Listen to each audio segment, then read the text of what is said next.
오늘 읽어주는 자매지 적임자 말술사입니다. 글쓰기가 두려운 거대에게 유시민님 적은 글입니다. 글쓰기가 두려운 거대에게 글 잘 쓰는 비결이 있나요? 어떻게 해서 그렇게 잘 쓰게 되었나요? 30년 전부터 이런 질문을 받았다. 그런데 뭐라 대답하기가 어려웠다. 글쓰기에 무슨 비법이 있는지 아는 게 없었기 때문이다. 나는 글 쓰는 사람이 되겠다는 목표를 세운 적이 없었다. 어디서 누구한테 글 쓰는 방법을 배우지도 않았다. 살다 보니 어쩌다 보니 자꾸 글을 쓰게 되었고 글쓰기를 직업으로 삼게 되었을 뿐이다. 알 수 없는 게 인생이라더니 정말 그런 것 같다. 책을 여러 권 낸 후에야 글쓰기에 관한 책을 읽었다. 내가 글을 잘 쓰지 못한다는 사실을 뒤늦게 깨달았고 더 잘 쓰고 싶어서 나름대로 애를 썼다. 이미 30년 세월 글을 쓰며 살았지만 지금도 내 글이 좋다는 확신은 없다. 그런 사람으로서 나는 오래전부터 들었던 질문에 대답하려고 한다. 글쓰기 그대도 할 수 있습니다. 이렇게 하면 됩니다. 나는 경험 많은 글쓰기 교사가 아니다. 12년 전 하루 교사로 중학생들한테 글쓰기 강의를 한 것이 처음이었다. 7년 전에는 대학 입시를 앞둔 딸아이와 함께 논술 시험 기출문제를 들여다보았다. 두 해 전에는 어느 선생님의 끈질긴 부탁을 거절하지 못하고 꾸물거리다가 자의반, 타의반 서울에 있는 고등학교에서 글쓰기 특강을 했다. 그런데 어떤 네티즌이 그 특강 동영상을 녹취해 블로그에 올렸다. 글쓰기에 대한 평소 생각과 경험이 두서없이 이야기한 강연 텍스트가 인터넷 공간에서 제법 멀리 퍼져나가는 것을 보고 조금 놀랐다. 글쓰기에 관심 있는 사람이 참 많구나. 정치를 하는 동안 나를 힘껏 후원하고 꾸준히 자원봉사를 해주었던 시민들의 자녀들에게 그 강연을 들려주려고 했다. 크게 이룬 것 없이 훌쩍 떠나버린 게 미안해서 그렇게라도 보답하고 싶었다. 그런데 그분들은 자기네 아이들만 듣게 하기에는 아깝다며 강연을 공개하자고 했다.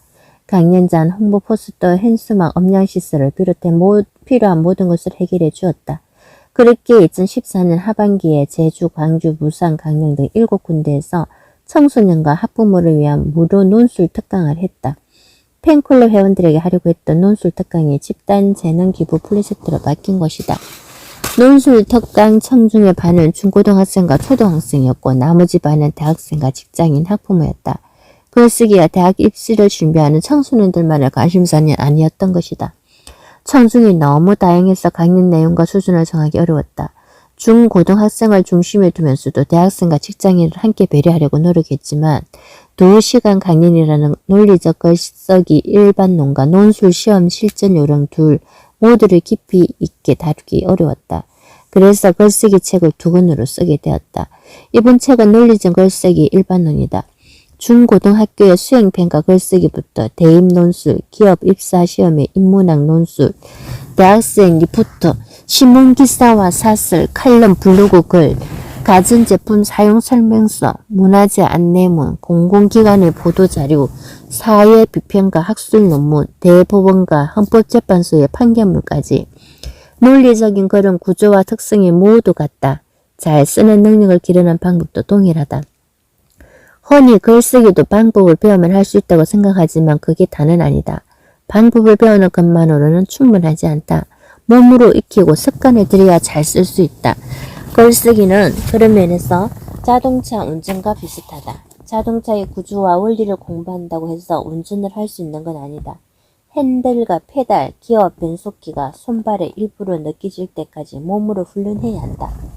글도 논술문의 구조와 논리학의 규칙을 공부하는 것을 넘어 글 쓰는 습관을 익혀야 잘 쓸 수 있다. 그런데 글쓰기는 운전과 달리 남의 지도를 받지 않고 혼자서도 익힐 수 있다. 나는 이 책이 그렇게 하려는 분들에게 도움이 되기를 바란다. 무엇이든 잘 모르면 겁이 난다. 처음에 초보가 아니었던 운전자는 없다. 솜씨 좋은 운전자들도 교습소에서 처음 핸들을 잡았을 때 느꼈던 감정, 첫 도로 연수로 나갔을 때 들었던 두려움을 기억할 것이다. 사람들은 원고지나 컴퓨터 모니터 앞에서도 비슷한 감정을 느낀다. 나는 그런 분들에게 말하고 싶다. 두려움을 이기는 가장 좋은 방법은 글쓰기에 익숙해지는 것입니다. 자동차 페달과 변속기 손잡이가 그런 것처럼 자꾸 글을 쓰다 보면 그대에게도 컴퓨터 키보드나 볼펜이 손가락처럼 자연스러워지는 순간이 찾아올 겁니다. 다음 책은 논술시험 안내서다. 일종의 별책 부록이라고 할 수 있다. 시험 글쓰기는 다른 글쓰기와 다르다. 무엇보다도 글 쓰는 시간과 활용할 수 있는 정보가 극도로 제한된다. 글의 분량도 엄격하게 정해져 있다. 손으로 써야 하기에 한 번 쓰면 고치기 어렵다. 이런 특별한 글쓰기를 잘하려면 특별한 전략과 요령을 익혀야 하며 실증과 같은 조건에서 글을 쓰고 고치는 훈련을 해야 한다. 어떤 종류든 논술 시험을 준비하는 사람이 아니라면 다음 책은 굳이 읽을 필요가 없을 것이다. 글쓰기에 대해 이 책에서 한 이야기는 대부분 내가 직접 겪었던 일에 바탕을 두고 있다. 나는 이렇게 해서 글을 잘 쓰게 되었습니다. 대체로 그런 이야기다. 그러다 보니 자기 자랑으로 보일 수 있는 일화가 적지 않게 들어갔다. 민망하지 뭐 어쩔 수 없었다. 너그러운 양해를 바랄 뿐이다. 글쓰기에 대한 내 생각이 전적으로 옳지는 않을 것이다. 다른 사람은 나와 다른 방식, 다른 경로를 거쳐 글쓰기를 익힐 수도 있으며 내가 제안한 것과는 다른 글쓰기 훈련법을 찾아낼 수도 있다. 그런 가능성은 누구에게나 열려있다. 이 책의 모든 내용을 독자들이 비판적으로 해석하고 활용하기를 기대한다. 인생에는 즐거운 일, 괴로운 일이 다 있다. 즐거움을 누리기 위해 한동안 괴로움을 감수해야 하는 경우도 많다. 어쨌든 즐거운 일만 있는 인생은 생각하기 어렵다. 전체적으로 보아 괴로움보다 즐거움이 크다면 행복한 인생이라고 할 수 있을 것이다. 내가 생각하는 즐거운 일의 목록에는 다른 사람에게 필요한 사람이 되는 것도 들어있다. 누군가 이 책을 읽는 덕분에 글쓰기를 더 잘하게 된다면 내 인생이 조금은 더 즐거워질 것 같다. 2015년 3월 자유인의 서재에서 유시민. 논정의 미학. 말이든 글이든 원리는 같다. 언어로 감정을 건드리거나 이성을 자극하는 것이다. 감정이 아니라 이성적 사유 능력에 기대어 소통하려면 논리적으로 말하고 논리적으로 써야 한다. 그러려면 논정하는 방법을 알아야 한다. 효과적으로 논정하면 생각이 달라도 소통할 수 있고 남의 생각을 바꿀 수 있으며 내 생각이 달라지기도 한다. 오래전부터 내 직업은 글쓰기였다. 26살 무렵부터 지금까지 꾸준히 글을 썼다. 30대 중반 독일 유학생 시절에는 한겨레 통신원으로 일하면서 국제면 기사를 썼고 40 무렵에는 여러 해 동안 신문 칼럼을 썼다. 라디오 대담 프로그램과 텔레비전 방송 토론 프로그램 진행자 일을 할 때도 방송국에 가지 않는 날은 집에서 글을 썼다. 정치를 했던 10년 동안에도 해난에 대한 생각을 규칙적으로 홈페이지에 올렸다. 정치를 떠나 문필업으로 복귀한 뒤로는 해마다 한두 권씩 책을 냈다. 정신이 멀쩡하게 살아있는 한 내가 글쓰기를 그만두는 일은 없을 것이다. 내 글과 강연과 토론을 즐겨보는 분들은 날카로운 논리로 상대방의 허점을 더 추어내면서 자기 주장을 펴는 모습이 마음에 든다고들 한다. 그건 아마도 세상 보는 눈이 비슷해서 그러는 것이다. 생각이 크게 다르면 똑같은 이유 때문에 나를 싫어한다. 그런 사람들은 내 책을 읽지 않는다. 당연한 일이다. 글이 길지도 않은 인생, 좋아하는 사람 책도 다 읽지 못하는데 싫어하는 사람이 쓴 글을 못하러 읽는단 말인가. 나는 산문을 쓴다. 산문 중에도 지식과 정보를 전달하는 에세이를 쓴다. 관심 분야는 역사, 문화, 정치, 경제 등으로 다양한 편이다. 젊었을 때 단편 소설을 하나 발표한 적이 있지만 문학과는 거리가 멀다. 하지만 나는 에세이를 되도록 문학적으로 쓰려고 노력한다. 논리적인 글도 잘 쓰면 예술 근처에 갈 수 있다고 믿기 때문이다.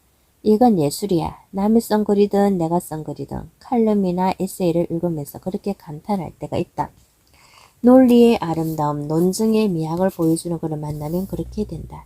세상을 보는 눈이 어떠하든 진보든 보수든 논리가 정확하고 문장이 깔끔한 글을 나는 좋아한다. 생각과 느낌을 소리로 표현하면 말이 되고 문자로 표현하면 글이 된다. 생각이 곧 말이고 말이 곧 글이다. 생각과 감정, 말과 글은 하나로 얽혀있다.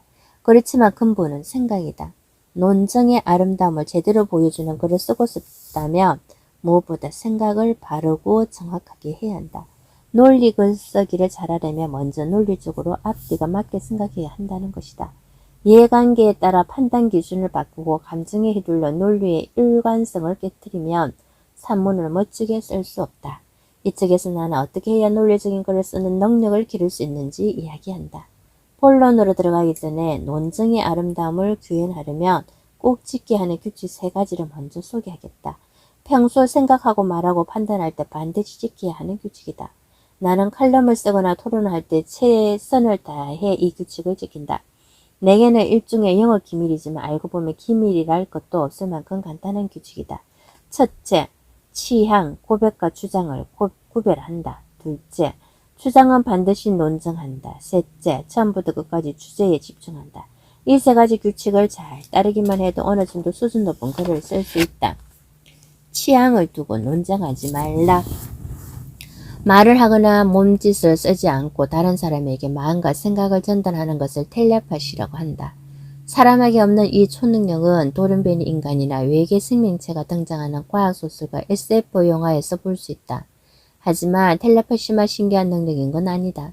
말이나 글로 다른 사람의 마음과 생각을 움직여 어떤 행동을 하게 만드는 것도 아주 신기한 능력이다. 누구나 다 하는 일이라서 우리가 신기하다고 느끼지 않을 뿐이다. 인간은 존재 그 자체가 기적과도 같은 생명체다. 인간은 의식을 가진 존재이며 의식은 뇌에 기거한다는 사실을 우리는 안다. 하지만 뇌를 아무리 잘게 부수어도 의식이란 것을 찾을 수는 없다.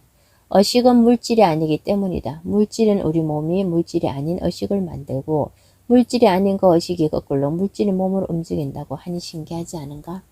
게다가 내 의식이 내 몸만 움직이는 것도 아니다. 언어로 소통해 타인의 의식에 영향을 줌으로써 타인의 몸까지도 움직인다. 다른 사람도 같은 방식으로 내 의식과 몸을 움직일 수 있다. 언어는 말과 글이 기본이지만 몸짓도 포함한다. 청각장애인을 수화도 언어다. 우리는 언어로 소통하고 교감해서 자신과 타인의 마음과 생각을 바꿀 수 있다. 말이든 글이든 원리는 같다. 언어로 감정을 건드리거나 이성을 자극하는 것이다. 감정이 아니라 이성적 사유 능력에 기대어 소통하려면 논리적으로 말하고 논리적으로 써야 한다. 그러려면 논증하는 방법을 알아야 한다. 효과적으로 논증하면 생각이 달라도 소통할 수 있고 남의 생각을 바꿀 수 있으면 내 생각이 달라지기도 한다. 20년 전 독일 유학생 시절 나는 프리드리히 에부트 재단 장학금을 받았다. 독일 대학교는 거의 다 공립이어서 등록금이나 수업료가 없다. 그런데도 장학금을 주는 것은 아르바이트를 하지 말고 공부에 전념하라는 뜻이다. 에부트 재단은 장학생들에게 돈만 준 게 아니라 1년 내내 다양한 주제로 여는 재단의 학술 세미나에 참가할 권리도 주었다. 세미나 참가자에게 닷새 동안 잘곳과 멀 곳을 쭉 얻고 오가는 여비까지 제공했다. 통일 전 서독 행정 수도였던 본에서 나는 독일을 포함해 세계 각지에서 온 청년들과 어울려 공부도 하고 놀기도 했다. 국제금융기구 관련 세미나 주간이었다. 점심을 먹은 후에 휴게실에서 뉴스를 보는데 독일 학생들이 논쟁을 시작했다. 한 학생은 보수적인 남부 바이에른의 머넨에서 왔다. 이 학생은 머넨이라고 하자 다른 학생은 북부 항구도시 함부르크에서 왔다. 함부르크라고 하자 우리나라로 치면 머넨은 대구와 비슷하다. 함부르크는 인천항 인근 지역이라고 생각하면 좋을 것이다. 논쟁의 발들은 독일 사회민주당 전당대회 전야제 행사였다. 50대 당 지도부 인사들이 20대 청년 단원들과 테크노 댄스를 추는 장면이 텔레비전 뉴스에 나왔다.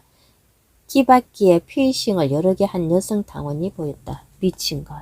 모넨이 혼자말 욕을 했다. 그래서 함부르크가 물었다. 뭐가? 저 피싱 말이야. 피싱은 뭐 어쨌다고? 저런 금고리를 10개나 달고 다닐 돈으로 아프리카 어린이들 학교 보내는데 후원이나 하면 좋잖아. 그 말을 들은 함부르크가 정색을 했다. 모넨도 소파에서 등을 뗐다. 분위기가 싸해졌다. 그럼 그냥 귀걸이 한 쌍을 어때? 그거야 뭐 괜찮지. 그거 왜 괜찮은데? 그 귀걸이 값은 아프리카 어린이를 위해서 기부하면 안 되나? 안 될 건 없지만 귀걸이 하나 하는 거에 예상할 게 없잖아. 귀걸이 한 개는 정상인데 피어싱 10개는 비정상이라고? 정상적 장신구와 비정상적 장신구로 나누는 기준이 뭐야? 논쟁은 그래 오래지 않아. 끝났다. 모넨의 패배였다. 두 사람은 정상적인 귀걸이와 미친 피어싱을 나누는 기준이 없다는데 합의했고 모넨은 처음에도 욕설을 취소했다. 왜 그런 결론이 났을까? 모넨이 그 욕설에 깔려있던 가치 판단의 정당성을 논증할 수 없었기 때문이다. 목걸이나 귀걸이는 미적 건강과 치약을 표현하는 수단이다. 우리는 각자 타인에게 부당한 피해를 주지 않는 범위에서 자기 나름의 방식으로 미적 취향을 표현할 권리가 있다. 따라서 타인의 미적 취향을 미친 짓이라거나 욕하거나 비정상이라고 비난할 권리는 누구에게도 없다. 미적 취향을 표현하는 방법과 관련하여 정상과 비정상의 경계를 정하는 객관적 기준이 있는 것은 아니기 때문이다. 따라서 서로 다른 취향을 가진 사람들이 서로 의지하며 살아가는 사이에서는 타인의 취향을 존중해야 한다. 함부르크는 이렇게 주장했고 모네는 반박하지 못했다. 미친 피싱 그 돈으로 기분나 하지. 이것은 처음부터 주장이 아니라 취향 고백에 지나지 않았던 것이다. 그렇다면 모네는 처음에 어떻게 말했어야 할까? 어휴 저 피싱 난 저렇게 많이 하는 건 싫더라. 그랬더라면 함부르크는 심드렁하게 대꾸했을 것이다. 난 뭐 괜찮은 것 같은데 그래? 그래 그렇게 주고받고 끝났을 것이다. 그냥 싫다는 것을 어쩌겠는가. 그런데 모네는 미친 것이라고 했다. 그리고 피싱 하는데 쓴 돈은 아프리카 어린이를 위해 기부하는 것이 도덕적으로 올바른 일이라고 주장했다. 단순히 자신의 취향을 표현한 게 아니라 타인의 행위에 대해 도덕적 가치 판단을 한 것이다. 그러면 그 판단의 근거를 댈 의무, 자신의 주장을 논증할 책임이 생긴다. 그렇지만 모네는 논증할 수 없었다. 그래서 처음에 내놓았던 가치 판단을 거두어 들인 것이다. 함부르크는 효과적으로 자신의 견해를 논증함으로써 모네의 생각과 행동을 바꾸어 나왔다. 모네는 취향의 차이를 도덕적 평가의 대상으로 삼는 것이 불합리한 행위이며 무언가를 주장하려면 단순히 취향을 고백할 때와는 달리 그 주장의 타당성을 논증할 책임이 생긴다는 것을 새삼 깨달았다. 논쟁에서 졌지만 그가 잃거나 빼앗긴 것은 없었다. 단지 생각을 바꾸었을 뿐이다. 오히려 얻은 게 있다고 하는 게 맞을 것이다. 함부르크는 논쟁에서 이겼다. 하지만 그가 빼앗거나 얻은 것 역시 없었다. 만약 선택할 수 있다면 그들은 어느 쪽이 되고 싶은가? 아마도 시충파이고는 함부르크일 것이다. 만약 그렇게 되고 싶다면 말을 하고 그랬을 때 단순한 취향, 고백과 논증해야 할 주장을 분명하게 구별해야 한다. 이것이 논증의 미학을 구현하는 첫 번째 규칙이다. 블로그, 페이스북, 밴드, 카카오톡, 동호회 게시판, 업무 혁신 보고회, 학술 세미나, 논술 시험 어떤 매체에 어떤 목적으로 어떤 성격의 글을 쓰든 이 규칙을 지켜야 한다. 그렇지 않으면 함부르크처럼 할 수 없다. 주장은 반드시 논정하라. 말이나 글로 타인과 소통하려면 사실과 주장을 구별해야 한다. 사실은 그저 기술하면 된다. 그러나 어떤 주장을 할 때는 반드시 근거를 제시함으로써 옳은 주장이라는 것을 논증해야 한다. 논증하지 않고 주장만 하면 바보 취급을 당하게 된다. 이것이 논증의 미학을 실현하는 두 번째 규칙이다. 태양은 하루에 한 번 뜬다. 이것은 사실이다. 논증할 필요가 없다. 지구는 태양 주위를 돈다. 이것도 누구나 다 인정하는 사실이다. 하지만 몇백 년 전 유럽에서 이것은 사실이 아니었다.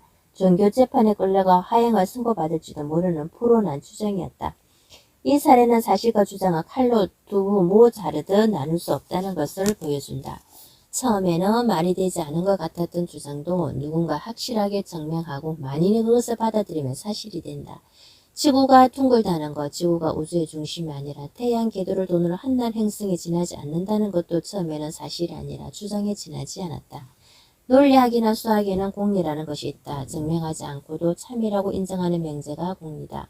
유클리드 기하학의 평행성 공리가 널리 알려진 사례다. 글을 쓸 때는 사실을 수학의 공리처럼 대해야 한다.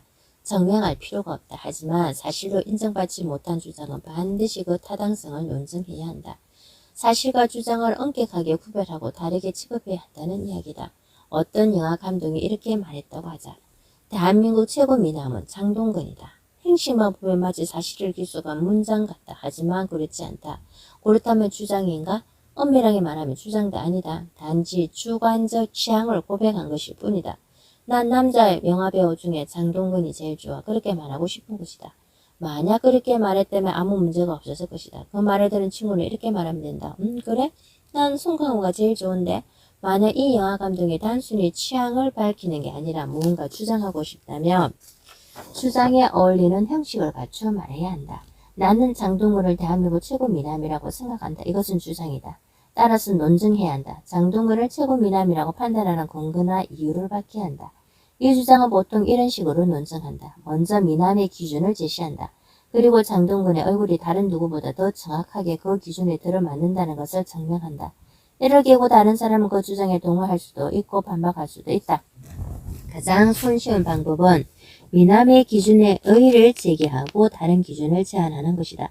미남의 기준은 받아들이면서 반박할 수도 있다. 예컨대 베레송 그대의 김수인이 장동건보다 더 정확하게 그 기준에 부합한다는 사실을 증명하는 것이다. 이렇게 반박할 수 있는 것은 장동건을 좋아하는 영화감독이 자기의 주장을 논증했기 때문이다. 그가 애초에 아무런 논증도 하지 않은 채 장동건이 최고 미남이라고 주장만 했다면 어땠을까? 근거를 밝히라고 요구할 수 있을 뿐 누구도 반박할 수가 없다. 결국 논증하지 않은 주장은 반박할 수 없고 그런 주장은 주장으로 성립하지 않는다. 그런데 논증하지 않고 주장만 하는 사람이 있을까? 불행하기도 훤히 있다. 사상과 이념이 다른 사람에게 일단 종북이나 쑥골이라는 딱지를 붙이는 거구 국자의 자칭 농객들만 그러는 게 아니다. 수준 있는 언론 매체에 기고하는 지식인, 전문가, 칼럼니스트들도 논증하지 않은 그래서 반박할 수 없는 주장을 한다. 다음은 한신대학교 국제경제학과 김성구 교수가 미디어 오늘 2015년 신년 후에 기고한 칼럼의 첫 단락이다. 제목은 연금 계약 야합의 길 정보 여당의 꼼수 정치와 야당의 이중 플레이였다. 밀주 그은 곳을 눈여겨보길 바란다. 여야가 이미 합의한 대로 지난해 12월 29일 국회 본회의 의결을 통해 공무원 연금개혁 특별위원회가 출범하게 되었다.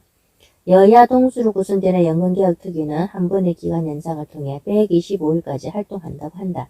따라서 늦어도 올해 5월 초까지는 국회에서 공무원 연금개혁을 처리할 수 있게 된 것이다. 연금개혁특위와 함께 국민대타협기구도 90일간의 활동에 들어간다.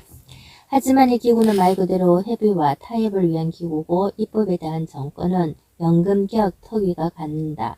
20명의 국민대타협기구 위원 중 공무원 연금 당사자 단체는 여야가 각각 2명씩 지명하는 4명의 대표를 낼 뿐이다. 전공노동 공동투쟁본부의 저항이 얼마나 힘을 발휘할지 모르겠지만 불행하게도 연금개혁의 결정권은 이제 새누리당과 새정치연합 두 당에 있다. 김 교수는 정부 여당의 공무원 연금법 개정안을 개악으로 규정했다. 개혁이 고친다는 뜻을 가진 중립적 단어라면 개선은 고쳐서 더 좋게 만드는 것이고 개악은 고쳐서 더 나쁘게 만드는 것이다. 정부 여당이 제시한 공무원 연금법 개정안의 핵심은 공무원들이 기여금을 더 많이 내고 연금을 더 적게 받도록 하는 것이었고 그 내용은 이미 널리 알려져 있었다. 김 교수는 이 칼럼에서 계약이라는 단어를 무려 16번 썼다. 계약은 사실을 기술하는 말이 아니다. 주관적 가치 판단 또는 기본적 평가를 담은 주장이다. 따라서 그렇게 주장하려면 논증해야 한다. 더욱이 그 시점의 여론조사 결과를 보면 정부 여당뿐만 아니라 국민의 압도적 다수가 공무원 연금법 개정을 계약이 아닌 개선 또는 개혁으로 평가하고 있었다. 따라서 정부 여당의 공무원 연금법 개정안에 반대하는 사람들에게는 그것이 개혁이나 개선이 아니라 계약임을 논증하는 것이 특별히 중요했다. 그런데도 김 교수는 그것이 계약임을 논증하지 않았다. 주장을 마치 사실인 것처럼 기술했다. 논증이라고 볼 수 있는 것은 칼럼 전체에서 아래 인용한 문자 하나가 전부였다. 공무원 연금은 단순한 임금이 아니라 낮은 임금이 퇴직금 그리고 노동기본권 제약 등에 대한 보상의 요소도 있어 임금단체 협약의 성격도 갖고 있다. 칼럼을 이렇게 쓰면 곤란하다. 이 한 줄 논증은 논증이라고 하기에는 너무 빈약하다. 김 교수의 주장처럼 공무원 연금이 박봉과 노동상권 제약에 대한 보상이며 민간기업의 퇴직금과 비슷한 기능을 한다는 것을 인정하자. 그렇게 보면 공무원이 낸 돈보다 많은 액수의 연금을 받는 것은 합리적인 일이다. 여기까지는 다툴 것이 없다. 문제는 그 다음부터다. 그런 점을 인정하더라도 연금액이 지나치게 많다고 주장할 수 있기 때문이다. 실제로 정부 여당은 그렇게 주장하면서 더 내고 덜 받는 공무원 연금 계획안을 내놨다. 이 계약을 계약이라고 말하려면 현행 공무원 연금의 급여 수준이 적절하고 정의롭다는 것을 논증해야 한다. 하지만 이 칼럼에서 김 교수는 논증하지 않았다. 시종일관 계약이라고 주장했을 때문입니다. 논증 없는 주장으로 타인의 생각과 마음을 움직이지 못한다. 설득과 공감은 고사하고 기본적 소통과 교감도 하기 어렵다. 정부 여당은 공무원 연금법 개정안을 계약으로 규정하려면 그것이 헌법과 노동관계법의 취지를 부정하고 정의와 공정성이라는 공동체의 가치를 침해한다는 것을 데이터와 이론으로 논증해야 한다. 그래야 다른 사람들이 계약이라는 평가에 동의하거나 그 주장을 반박할 수 있다. 하지만 김 교수는 논증하지 않았다. 그 칼럼을 읽고 고개를 끄덕인 것을 어떤 이유에서든지 이미 국회의 공무원 연금법 개정을 계약으로 판단한 사람들 뿐이었을 것이다. 못하러 굳이 칼럼을 썼는지 모를 일이다. 우리는 오랜 세월 논정 없는 주장에 활개치는 세상에서 살았다. 사실과 논리와 이각에 합리적인 주장하는 사람이 아니라 목소리 크고 힘센 쪽이 이기는 현실에 익숙하다. 권력자들은 말 많으면 빨갱이라는 말로 합당한 논정을 요구하는 시민들을 핍박했다. 시민들은 정책의 타당성을 논정하려고 애쓰는 대통령을 말이 많다고 비난했다. 부모들은 꼬박꼬박 어른한테 말대꾸 한다며 논리적인 주장을 펴는 자녀를 혼냈다. 교사와 교수는 질문하는 학생들을 기창에 이기거나 구박했다. 심지어는 국가정책을 다루는 정당들까지도 사실과 논리와 이성적 추론이 아니라 대중의 감정에 평생의 정치적 이익을 얻으려 했다. 우리는 그렇게 살아왔다. 그래서 논리적인 거를 제대로 쓰지 못하는 것이다. 스포츠를 주제로 삼아 논정 없는 주장이 일으키는 문제를 조금 더 살펴보자. 2002년 한일 월드컵 때 일이다. 조별 예선 1차전에서 우리 축구 대표팀은 폴란드 대표팀을 2대0으로 눌러 월드컵 본선 첫 승리를 거뒀다. 2차전 상대인 미국이 첫 경기에서 포르투갈을 꺾기 때문에 우리가 2차전을 이기며 16강 진출을 사실상 확정 지을 수 있었다. 이 경기를 앞두고 여야 정당 대변인들이 논평을 냈다. 여당 대변인은 전범국 의원이었다. 국회의원이 되기 전에 기독교 방송 시사 프로그램 진행자로서 수준 높은 지성을 보여주었던 그는 이렇게 말했다. 오늘 벌어지는 한미전이 제3 우리 민족의 저력을 확인하는 계기가 되길 바란다. 야당 대변인은 오랜 세월 소장개혁파라는 말을 듣다가 2014년 경기도지사가 된 남경필 의원이었다. 그도 비슷한 논평을 냈다. 해당겨 감독과 선수들 모두 불구리 투혼으로 반드시 승리해 16강 진출을 물론 우리 민족의 우수성을 더 높여줄 것으로 확신한다. 당시 경향신문에 칼럼을 연재하던 나는 대변인들의 논평을 비판하는 글을 썼다. 제목은 민족은 축구를 하지 않는다였다. 여야 대변인들의 논평을 증명할 필요가 있는 명제를 존재하고 있었다. 축구 월드컵 성적은 민족의 저력 또는 민족의 우수성을 측정하는 지표가 된다는 전제다. 이 전제가 타당해야 미국 전 승리를 추구하여 여야 정당 대변인의 논평이 성립할 수 있었다. 논평의 타당성 여부가 전제의 옳고 그름에 달려 있었던 것이다. 이 전제가 타당한지 알아보려고 데이터를 조사했다. 2002년 한일 월드컵 이전까지 월드컵 본선에 한 번이라도 나간 나라는 65개였다. 그 가운데 성점을 하나도 얻지 못한 나라가 10개였다. 성점 합계가 10점이 넘은 나라는 30곳이 조금 넘었다. 세계 최강 미국과 경제대국 일본 15억 인구를 자랑하는 중국은 거기에 들지 못했다. 한국은 5번 본선에 나갔지만 사무 10회 성점을 4점밖에 챙기지 못했다. 브라질은 그때까지 무려 6번 결승에 올라 4번 우승했다. 이탈리아와 독일은 3번, 아르헨티나와 우루과이는 2번, 잉글랜드와 프랑스는 한 번 우승컵을 걸머쥐었다. 1990년 이탈리아 대회에서 8강에 올랐던 카메룬, 1994년 미국 대회에서 16강에 올랐던 나이지리아, 한일 월드컵 개막전에서 프랑스를 객침한 세네갈은 친흥 축구 강국이었다. 전제가 옳다면 카메룬, 나이지리아, 세네갈은 저력이 있고 우수한 민족이 반면 미국, 일본, 중국, 한국은 저력이 없고 우수하지 못한 민족이 된다. 이게 말이 되는가? 월드컵 성적이 좋은 나라가 성적이 좋은 것은 공을 잘 치는 선수가 많기 때문일 뿐이다. 축구 월드컵 성적과 민족의 우수성 사이에는 뚜렷한 인간관계나 상관관계가 없다. 그래서 나는 이렇게 썼다. 축구를 하는 것은 민족이 아니라 사람이다. 그것도 모든 사람이 함께 하는 게 아니라 딱 11명이 한다. 월드컵에 출전한 국가대표팀은 민족의 대표가 아니다. 1998년 프랑스가 우승했을 때 그 국가 정치 르펠은 저게 무슨 프랑스 대표팀이냐며 해를 끌끌 찼다. 순수 프랑스 활동 배기는 가뭄에 콩나도 보이고 아프리카 식민지에서 온 이민자의 후예들이 펄펄 날아다니는 것을 못마땅하게 여긴 탓이다. 브라질과 아르헨티나 등 남미 대표팀에도 페인과 유색인이 뒤섞여 있다. 동일은 전통 강호 폴란드 대표팀 스트라이커는 아프리카 출신 올라 사데베다. 이민자의 나라 미국 대표팀은 가장 확실한 인종연합군이다. 민족의 우수성을 덜맹이는 분들에게 묻는다. 이번 대회에서 미국이 우승한다면 그 영광은 어떤 민족에게 돌겠는가? 축구는 즐겁게 놀려고 하는 운동일 뿐이다. 그냥 즐기면 된다. 스포츠를 이용해 국가주의나 민주주의 이데올로기를 부추기는 것은 불합리하고 촌스러운 짓이다. 나는 그렇게 말하고 싶어서 이 칼럼을 썼다. 칼럼이 나가자 항의가 쏟아져 들어왔다. 전자우편함이 넘쳐 수시로 피워했다. 여러 해 칼럼니스트로 활동했지만 겉으로 격렬한 욕설과 항의를 그렇게 많이 받은 적은 없었다.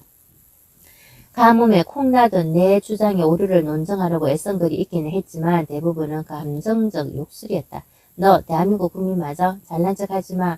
축구가 싫으면 그냥 입 쳐닫고 있으라. 그런 감정 배설이나 취향 고백이 대부분이었다. 누군가의 의견에 반감이 들 때는 논리적 반박으로서 그 감정을 표현하는 것이 바람직하다는 건 다 안다.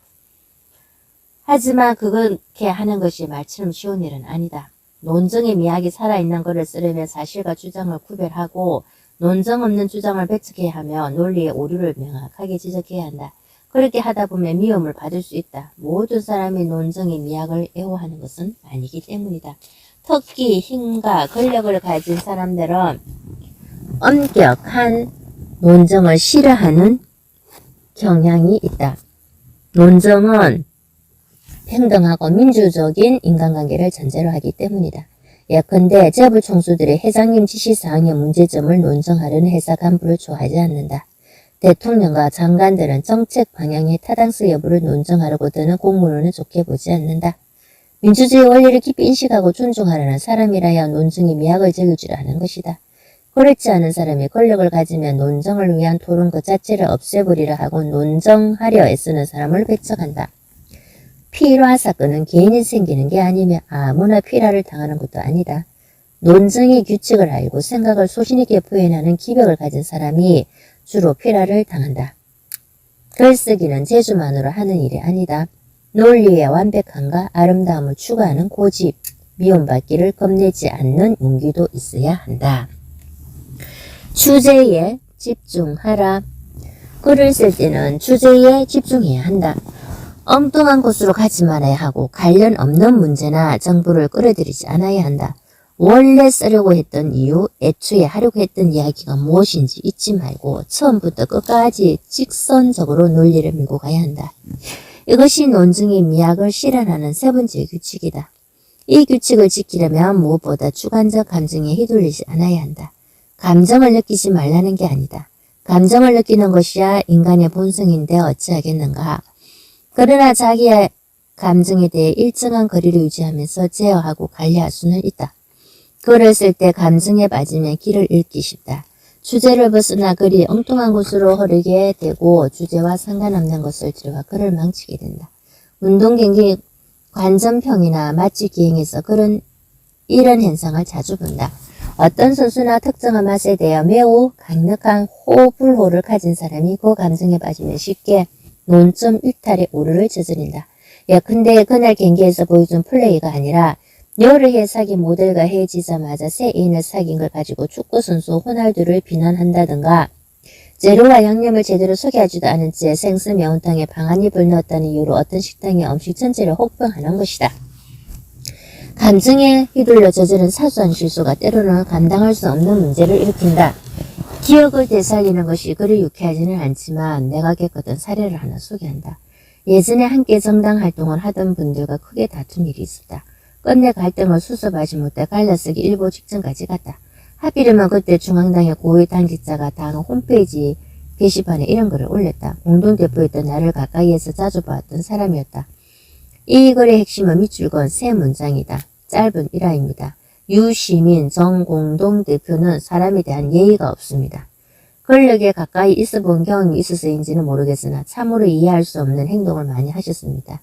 대표적인 것이 거짓 발언과 아메리카노 커피 관련 이야기입니다. 유시민 전 공동대표와 심상정 의원의 공통점 중 하나는 대표단 회의 전에 아메리카노 커피를 먹는다는 것입니다. 그런데 문제는 아메리카노 커피를 비서실장이나 비서가 항상 회의 중 밖에 커피숍에 나가 종이 포장해 사온다는 것입니다. 언젠가 이해가 안 가고 민망해서 모 공동대표 비서실장에게 물어봤습니다. 왜 공동대표단 회의를 앞두고 매일같이 밖에 나가 비서실장이 아메리카노를 사옵니까? 비서실장이 말을 못하는 겁니다. 아메리카노 커피를 먹어야 회의를 할 수 있는 이분들을 보면서 노동자 민중과 무슨 인연이 있는지 의아할 뿐입니다. 이 글은 소위 아메리카노 논쟁을 일으켰다. 기사를 내지 않은 신문이 거의 없을 정도로 대중의 관심을 끈 사건이었다. 여기서 글 쓴 이는 어떤 주장을 냈고 사실을 근거로 들어 그 주장을 논쟁했다. 논리적으로 크게 흠잡을 데가 없다. 상당히 잘 쓴 글이다. 무엇보다 주장이 분명하다. 첫 번째 밑줄 그은 것을 보자. 유시민은 사람에 대한 예의가 없다. 주관적 가치 판단을 담은 이 주장을 논증하기 위해 비서실장한테 커피 심부름을 시킨다는 사실을 제시했다. 두 번째 밑줄 문장이다. 여기까지는 성공했다. 주장과 근거가 다 명확하고 논리적 연관이 뚜렷하다. 정의와 평등에 대한 사람의 직관을 건드린다. 이런 주제로 글을 쓰면 많은 사람의 공감을 얻을 수 있다. 우리는 인간이 누구나 똑같이 존엄하다고 믿는다. 20세기 지구 행성에 존재한 대부분 문명 국가에서 이것은 공리가 되었다. 사람들이 이 명제를 증명할 필요가 없는 진리로 받아들인 것이다. 그런데 이것은 어디까지나 이상일 뿐 현실은 결코 그렇지 않다. 똑같이 존엄한 인간들이 활동하는 조직에 수직적 위계와 서열이 있다. 지휘하는 사람이 있고 지휘받는 사람이 있다. 평등한 인간이 평등하지 않은 관계를 맺고 사는 것이다. 위계 조직은 벗어날 수 없는 현실이다. 하지만 그렇다고 해서 인간 존엄과 만인의 평등이라는 이상을 버릴 수도 없다. 어떻게 하든 이상과 현실의 조화를 이루어야 한다. 그래서 선택한 것이 조직의 위계를 인격의 위계가 아니라 역할 분담으로 해석하는 관점이다. 조직의 위계와 서열은 인격의 높고 낮음과 관계가 없다. 신분 차이나 지배 종속 관계도 아니다. 단지 인격적으로는 평등한 개개인이 조직 전체의 목표를 이루기 위해 합의에 따라 서로 다른 역할을 하는 것뿐이다. 우리는 그렇게 생각하면서 위계 조직 안에서 타인과 관계를 맺고 협력한다. 조직에서 지위와 서열이 낮은 사람을 존중하는 것은 곧 인간의 평등과 존엄성이라는 이상을 존중하는 행동이다. 이 관점은 모든 조직에 적용할 수 있고 또 반드시 적용해야 한다. 육군대장과 이등병, 정당 대표와 당직자, 국회의원과 비서관, 기업 경영자와 영업사원, 항공에서 임원과 승무원은 가릴 필요가 없다. 위계와 서열은 조직의 목표 수행과 관련한 영역에만 적용해야 하며 그 한계를 넘어 인격적 상하관계나 지배 종속 관계로 해석해서는 안 된다. 사람들은 이 원칙이 지켜지기를 원한다. 그래서 미국 오바마 대통령이 백악관 청소 노동자와 주먹 인사를 하는 사진은 세계 시민의 호감을 얻었다. 사람들이 이 사진을 보고 좋아한 것은 세계 최가 국가의 최고 권력기관에도 이 원칙이 살아있다는 것을 확인했기 때문이다. 똑같은 이유에서 누가 이 원칙을 무참하게 짓밟으면 사람들은 화를 낸다. 어디다 대고 말대꾸야. 내가 세월했잖아. 소위 땅콩 해양 사건 전체를 통틀어 가장 격렬한 분열을 일으킨 것은 이 말이었다고 생각한다. 회장에 따르며 대한항공 부사장이었던 조혜나 씨는 그렇게 말하면서 비행기를 후진시키고 사무장을 비행기에서 쫓아냈다. 부사장과 사무장은 조직에서는 상하관계이지만 인격적으로는 평등하다. 이것이 문명사회의 상식이다. 그런데도 부사장은 사무장의 인격을 무시하고 노예 취급을 했다. 조직의 위계가 마치 인격의 위계인 것처럼 행동한 것이다. 그래서 사람들은 마치 자기 자신의 모욕당한 것처럼 화를 냈다. 정부 당국은 평소대로라면 적당히 얼버무리고 넘겼겠지만 너무 많은 시민이 자기 일처럼 화를 냈기 때문에 어쩔 수 없이 재벌가의 딸을 감옥에 집어넣어야 했다. 1심 판사는 피고인을 엄하게 꾸짖으면 징역형을 선고했다. 이상은 그저 이상일 뿐 현실에서는 별 의미가 없다고 말하지 말자. 이상은 종종 추롱성처럼 보이던 현실을 흔들고 무너뜨린다. 이제 정당의 대표가 비서실장이나 비서한테 커피 심부름을 시킨 일로 돌아가 보자. 이것은 조직의 역할 부담을 넘어 인격의 평등과 종엄을 해치는 행위인가? 정당은 같은 정치적 이상을 지닌 사람들이 스스로 위해서 만든 단지다. 직급이 아래라고 해서 당원 동지한테 커피 심부름을 시키는 것은 인격적 종엄을 해치는 행동이다. 그런 관점에서 보면 당대표가 비서실장한테 국회의원이 수행비서한테 커피 심부름을 시키는 것은 사람에 대한 예의 없음을 나타내는 증거일 수 있다. 문제의 글을 쓴 당직자는 그렇게 생각하면서 글을 썼던 것 같다. 나는 당 홈페이지에 답변을 올렸다. 문제의식은 공감하지만 글 쓰니가 커피 심부름과 관련한 사실을 과장했다는 점을 애둘러 지적했다. 사실을 말하자면 매번 커피 심부름 시키지는 않았다. 커피를 밖에 나가서 사온 것도 아니었다. 회의실 출입문 맞은편 계단을 한층 내려가며 국회의원 식당 테이크아웃 커피 코너가 있다. 회의실 가는 길에 직접 커피를 사서 들고 갈 때가 더 많았다. 그런데 정보 정당은 회의를 오래 하는 관습이 있다. 회의가 그러지면 카페인이 더 필요하다. 커피 때문에 정회를 할 수는 없는 노릇이라 누구한테든 문자를 보내 부탁할 수밖에 없었다. 매번 당대표 비서실장 심부름을 하지는 않았다. 수행비서가 다른 일로 몰려 있을 때만 비서실장에게 문자를 보내 부탁했을 뿐이다. 나는 수행비서한테 커피를 부탁하는 것이 사람에 대한 예의에 어긋나는 건 아니라고 생각한다. 그 수행비서는 10여 년간 이웃에 살면서 함께 당구도 치고 낚시도 다니고 밥도 먹는 관계였다. 그는 내가 작가로 활동하는 지금도 함께 일하는 로드 매니저다. 일정과 자료를 관리하고 운전을 해주면 적어도 하루 한 번 반드시 밥을 같이 먹는다. 나는 작업실에서 핸드드립 커피를 내릴 때 2잔을 만든다. 하나는 내 것이고 다른 하나는 그의 몫이다. 예나 지금이나 역할은 달라도 서로를 존중하며 산다. 그렇지만 나는 그 당기자의 문제의식에 공감했다. 철저한 민주주의라면서 자기가 마실 커피를 손수고 하는 게 옳다. 그래서 그 글을 보면서 혹시 내가 다른 곳에서라도 권위주의적으로 보이는 은행을 한 적은 없었는지 자성해 보았다. 그런 이야기를 답변 삼아 쓴 다음 아메리카노 커피를 마시는 것은 정치적 신념과는 무관한 취향의 문제인 만큼 앞으로도 계속 마실 생각이라고 했다. 그 당직자가 말미에 한 주장 때문에 덧붙인 말이었다. 세 번째 밑줄 그은 문장이다. 아메리카노 커피를 먹어야 회의를 할 수 있는 사람들이 노동자 민중과 무슨 인연이 있는지 의아하다는 주장은 거센 풍파를 일으켰다. 주제와는 관계없는 없수다 아무 상관이 없었더라면 더 좋았을 이 문장 때문에 글쓴 이는 심한 비난과 조롱을 받았다. 온갖 얘기가 다 나왔지만 정리하면 대충 이런 것이었다. 노동자 민중과 인연이 있는 사람은 아메리카노 커피를 마시지 말아야 하느냐? 믹스 커피는 민중적이고 아메리카노 커피는 반민중적이냐? 아메리카노 커피가 미국 커피 맞냐? 시골 할아버지들도 모내게 하다가 새참으로 커피 마시는데 무슨 헛소리냐? 비판의 초점은 아메리카노 커피와 노동자 농민을 연결한 것이었다. 그 당직자는 다시 글을 올려 아메리카노 커피를 문제 삼은 게 아니라 커피 심부름을 시키는 권위주의적 행태를 비판한 것이라고 해명했다. 그를 이해하고 지지한 당원과 네티즌도 인터넷 언론과 포털 사이트 게시판에 비슷한 취지의 글을 올렸다. 하지만 반론을 잠재우지는 못했다. 문제가 된 글의 결함은 특별한 게 아니었다. 글 쓴 이는 주자에서 벗어난 이야기를 끌어들이는 논점, 일탈의 오류를 저질렀다. 흔히 볼 수 있는 사소한 흠결이었다. 당 홈페이지에 올린 글의 주제는 유시민 공동대표니 권위주의적 정할지도 했다. 마지막 한 문장을 제어하며 주제에서 벗어나지 않았다. 그런데 그 문장 하나로 인해 모든 게 엉망이 되고 말았다. 그가 마지막까지 철저하게 주제를 의식하고 논리적 긴장함을 유지했다면 이렇게 썼을 것이다. 그랬다면 아메리카노 논쟁이 일어나지 않았을 것이다. 스스로 사먹거나 타먹지 않고 아랫사람한테 매번 커피 심부름을 시키는 권위주의적 생활 방식을 가진 사람이 과연 노동자 민중의 권익을 위해 제대로 일할 수 있는지 의심스럽습니다. 이렇게 썼으면 좋았을 것이다. 유시민 공동대표는 사람에 대한 예의가 없다는 주장을 자연스럽게 오려져 애초의 문제의식을 더 선명하게 드러낸다.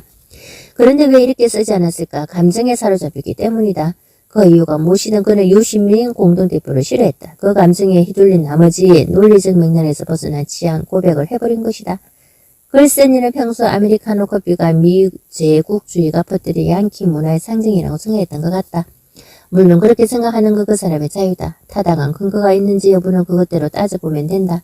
그러나 유시민 공동대표의 권위주의적 생활 태도를 비판하는 글에 아메리카노 커피를 마시는 사람은 노동자 민중과 인연이 없다는 주장을 덧붙인 것은 명백한 무리였다. 글 한 줄을 잘못 썼다는 이유로 비난과 조롱을 받은 것은 안타깝고 불행한 일이다. 이런 불행을 피하려면 냉정한 태도로 글을 써야 한다. 자기 자신의 감정까지도 객관적으로 바라보면서 처음부터 끝까지 주제에 집중해야 한다.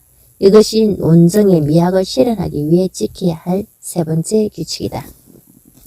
말과 글로 논쟁하고 토론할 때 지켜야 할 규칙을 이해하기는 그리 어렵지 않다. 그렇지만 그 규칙을 지키면서 글을 쓰는 것은 훨씬 어렵다. 이해는 생각만 해도 할 수 있지만 실천은 삶으로 몸으로 해야 하기 때문이다. 살다 보면 몰라서 하지 못하는 것이 있다. 하지만 알면서도 실천하지 못하는 것은 더 많다. 글쓰기도 그런 것이다. 글쓰기의 철칙. 누구든 노력하고 훈련하면 비슷한 수준으로 해낼 수 있다. 논리 글쓰기는 문학 글쓰기보다 재능의 영향을 훨씬 덜 받는다. 조금 가정하면 이렇게 주장할 수 있다. 노력한다고 해서 누구나 안도현처럼 시를 쓸 수 있는 건 아니다. 하지만 누구든 노력하면 유시민만큼 에세이를 쓸 수는 있다. 어떤 친구는 이렇게 말한다. 좋겠다. 너는 글재주가 있어서 타고난 재능이 있어서 내가 글을 잘 쓴다는 것이다. 칼럼니스트로 활동하던 시절에도 그랬고 정치를 떠나 문필업으로 돌아온 후에도 같은 말을 듣는다. 그럴 때는 나도 모르게 울컥한다. 은근히 화가 난다. 이 말이 목젖까지 올라온다. 그런 거 아니거든. 나도 열심히 했거든. 정확하게 말하자. 글쓰기는 재주가 아니다. 사람이 가진 여러 능력 또는 기능 가운데 하나다. 사람이 다 같지는 않기 때문에 노력한다고 해서 다 잘 쓸 수 있는 건 아니다. 하지만 모든 일이 그런 것처럼 재주 또는 소질은 글 쓰는 능력을 좌우하는 여러 요소 가운데 하나에 지나지 않는다. 타고난 소질이 있어도 갈고 닦지 않으면 꽃 피우지 못한다. 리오넬 메시의 축구 실력이 오로지 타고난 재능 덕분만은 아니지 않은가. 그렇다고 해서 노력하면 뭐든 다 똑같이 잘할 수 있다고 주장하려는 것은 아니다. 메시만큼 연습한다고 해서 누구나 메시만큼 공을 찰 수 있는 건 아닌 것처럼 무슨 일이든 재능이 일정한 영향을 미치는 것은 분명하다. 그런데 글에는 재능이 매우 중요한 장르와 덜 중요한 장르가 있다. 나는 글을 크게 두 갈래로 나눈다. 문학적인 또는 예술적인 글과 논리적인 또는 공학적인 글이다. 시, 소설, 희곡은 문학글이다. 에세이, 평론, 보고서, 칼럼, 판결문, 안내문, 사용설명서, 보도자료, 논문은 논리글이다. 인물 전기와 르포르타주는 둘 사이에 있다. 칼로 자르듯 할 수는 없지만 대략 그렇게 나눌 수는 있다고 본다. 문학 글쓰기는 재능의 영향을 많이 받는다. 뭔가를 지어내는 상상력, 남들과는 다른 방식으로 느끼는 감수성이 있어야 한다. 그러나 논리 글쓰기는 훨씬 덜하다. 조금 부풀리면 이렇게 말할 수 있다. 문학 글쓰기는 아무나 할 수 없다. 그러나 논리 글쓰기는 누구나 할 수 있다. 글쓰기에 대해서 내가 하는 이야기는 신인이나 소설가가 되려고 하는 사람에게는 별 도움이 되지 않을 듯이다. 그러나 살아가는 데 필요한 글, 삶에서 느끼는 것을 담은 글을 잘 쓰고 싶은 사람에게는 유용한 글잡이가 될 수 있을 것이라고 믿는다. 글쓰기는 기능이다. 작가마다 전문 장르가 있다. 그런데 시, 소설, 에세이, 평론을 다 잘 쓰는 작가도 있다. 시인으로 출발해 소설가, 평론으로 활동 무대를 넓힌 김형수 시인이 그런 사람이다. 내가 그를 시인이라고 하는 것은 최대한 예를 갖추고 싶어서다. 소설가 조정래 선생의 지론에 따르면 글 쓰는 사람 중 최고는 시인이니까. 김형수 시인은 산문을 시처럼 쓴다. 논리글도 문학적으로 쓴다. 삶은 언제 예술이 되는가는 대학교에서 했던 문학로 강의를 엮은 책이다. 이 책에서 그는 언제 어떻게 글쓰기를 시작했는지 이야기했다. 재미있고 감동 중의 일화라 생각해서 간략하게 소개한다. 시인이 어렸을 때 큰형이 군에 갔다. 어머니는 큰아들 걱정에 편히 잠을 이루지 못했다. 대한민국 군대는 지금도 폭력과 부정부패가 많다. 하지만 1960년대 군대는 어느 날에 비할 바가 아니었다. 그야말로 폭력이 난무하고 부정부패가 팔알친 법은 멀고 주먹은 가까운 치외 복권 시대였다. 어머니는 큰아들에게 편지를 쓰고 싶었지만 글을 몰랐다. 막내 김형수는 학교에서 글자를 배웠지만 아직 글 쓰는 능력이 없었다. 모자는 절묘한 해법을 찾았다. 어머니가 말하고 막내 아들이 받아 적은 것이다. 그렇게 해서 기묘한 글이 탄생했다. 조선시대의 말투로 큰아들이 안위를 걱정하고 사랑을 전하는 어머니의 마음을 크기도 일정하지 않고 해건 삐뚤삐뚤한 초등학생 글씨에 담아 쓴 편지였다. 얼마 지나지 않아 큰애기 난데없는 휴가를 받아 집에 왔다. 지휘관의 병사들의 서신을 모두 검령하던 시절이어서 중대장이 그 편지를 본 것이다. 중대장은 휴가증을 주면서 말했다고 한다. 어머니한테 가서 내가 얼마나 건강하게 잘 지내는지 보여주고 와. 김형수 시인은 어린 시절에 말을 더듬었다. 그래서 말보다 글이 편했고 글로 사람의 마음을 움직일 수 있다는 사실을 일찍 깨달았다. 돈이 없어서 수학여행비를 낼 수 없었던 초등학생 김형수는 돈 벌러 도시에 간 두 누나의 남친들에게 편지를 보냈다. 나중에 맹이 된 두 남자는 수학여행비에 용돈까지 얹어서 보내주었다.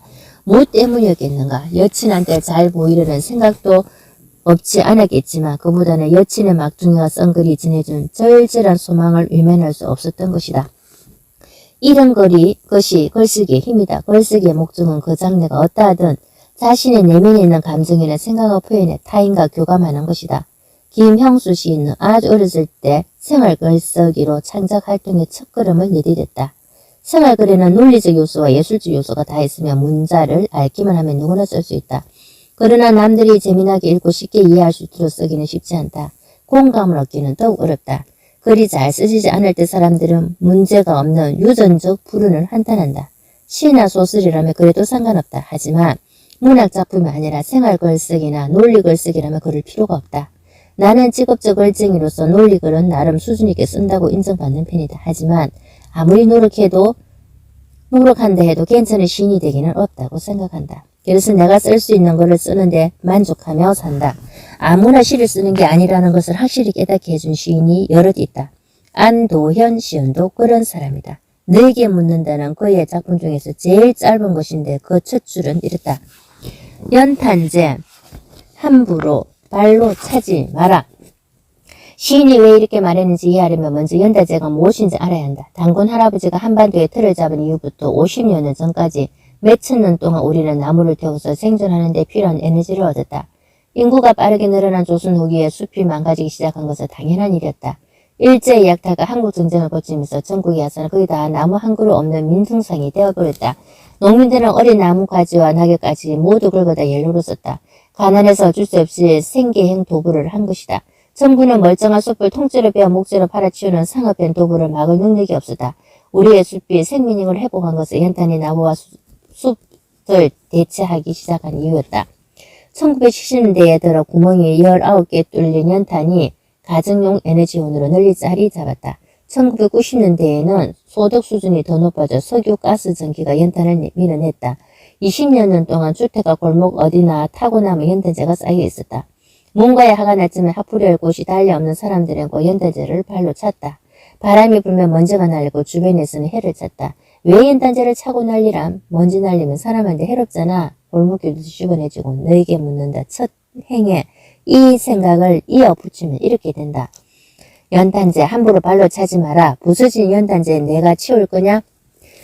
논리 글쓰기는 이런 것이다. 이 정도라면 나도 쓴다. 그런 생각이 들지 않는가? 그렇다. 이런 글은 누구나 쓸 수 있다. 어려울 게 없다. 그런데 시인의 상상력과 감성은 다른 곳으로 뻗어갔다.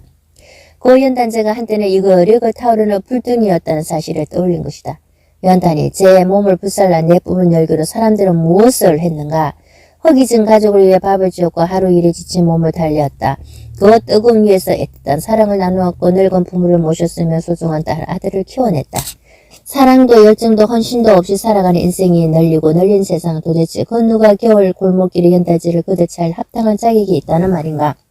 전국 교직원 노동자 해직 교사였던 안도현 씨는 그렇게 말하고 싶어서 마치표도 심부도 느낌부도 없는 석 줄짜리 시를 쓴 것이다. 이것은 공동체의 선을 실현하기 위해 열정을 불태웠던 전교조 교사들이 진심을 몰라주는 세상을 향해 외치고 싶었던 말이었는지도 모른다. 연탄재 함부로 발로 차지 마라. 너는 누구에게 한 번이라도 뜨거운 사람이었느냐? 이건 말 그대로 예술이다. 창작은 이렇게 하는 것이다. 노력하면 누구나 이렇게 쓸 수 있다고? 거짓말이다. 어머니 입에서 나올 때부터 가지고 있었을 수도 있고 내 세포의 수가 폭발적으로 증가하면서 우주만큼이나 복잡하고 오묘한 연결망과 정보 처리 시스템을 만든 어린 시절에 형성된 걸 수도 있지만 어쨌든 특별한 감성과 언어 관계과 사고 방식을 가진 사람이래야 이런 시를 쓸 수 있다. 수십 년 글쓰기를 살아온 나는 이런 작품을 만날 때마다 내가 시를 쓰지 못하는 사람임을 거듭 자각한다. 그렇지만 나는 큰 불만을 느끼지 않고 잘 쓸 수 있는 글을 쓰면서 살았다. 20대 청년기는 소위의 선전선동을 위한 글쓰기를 보냈다.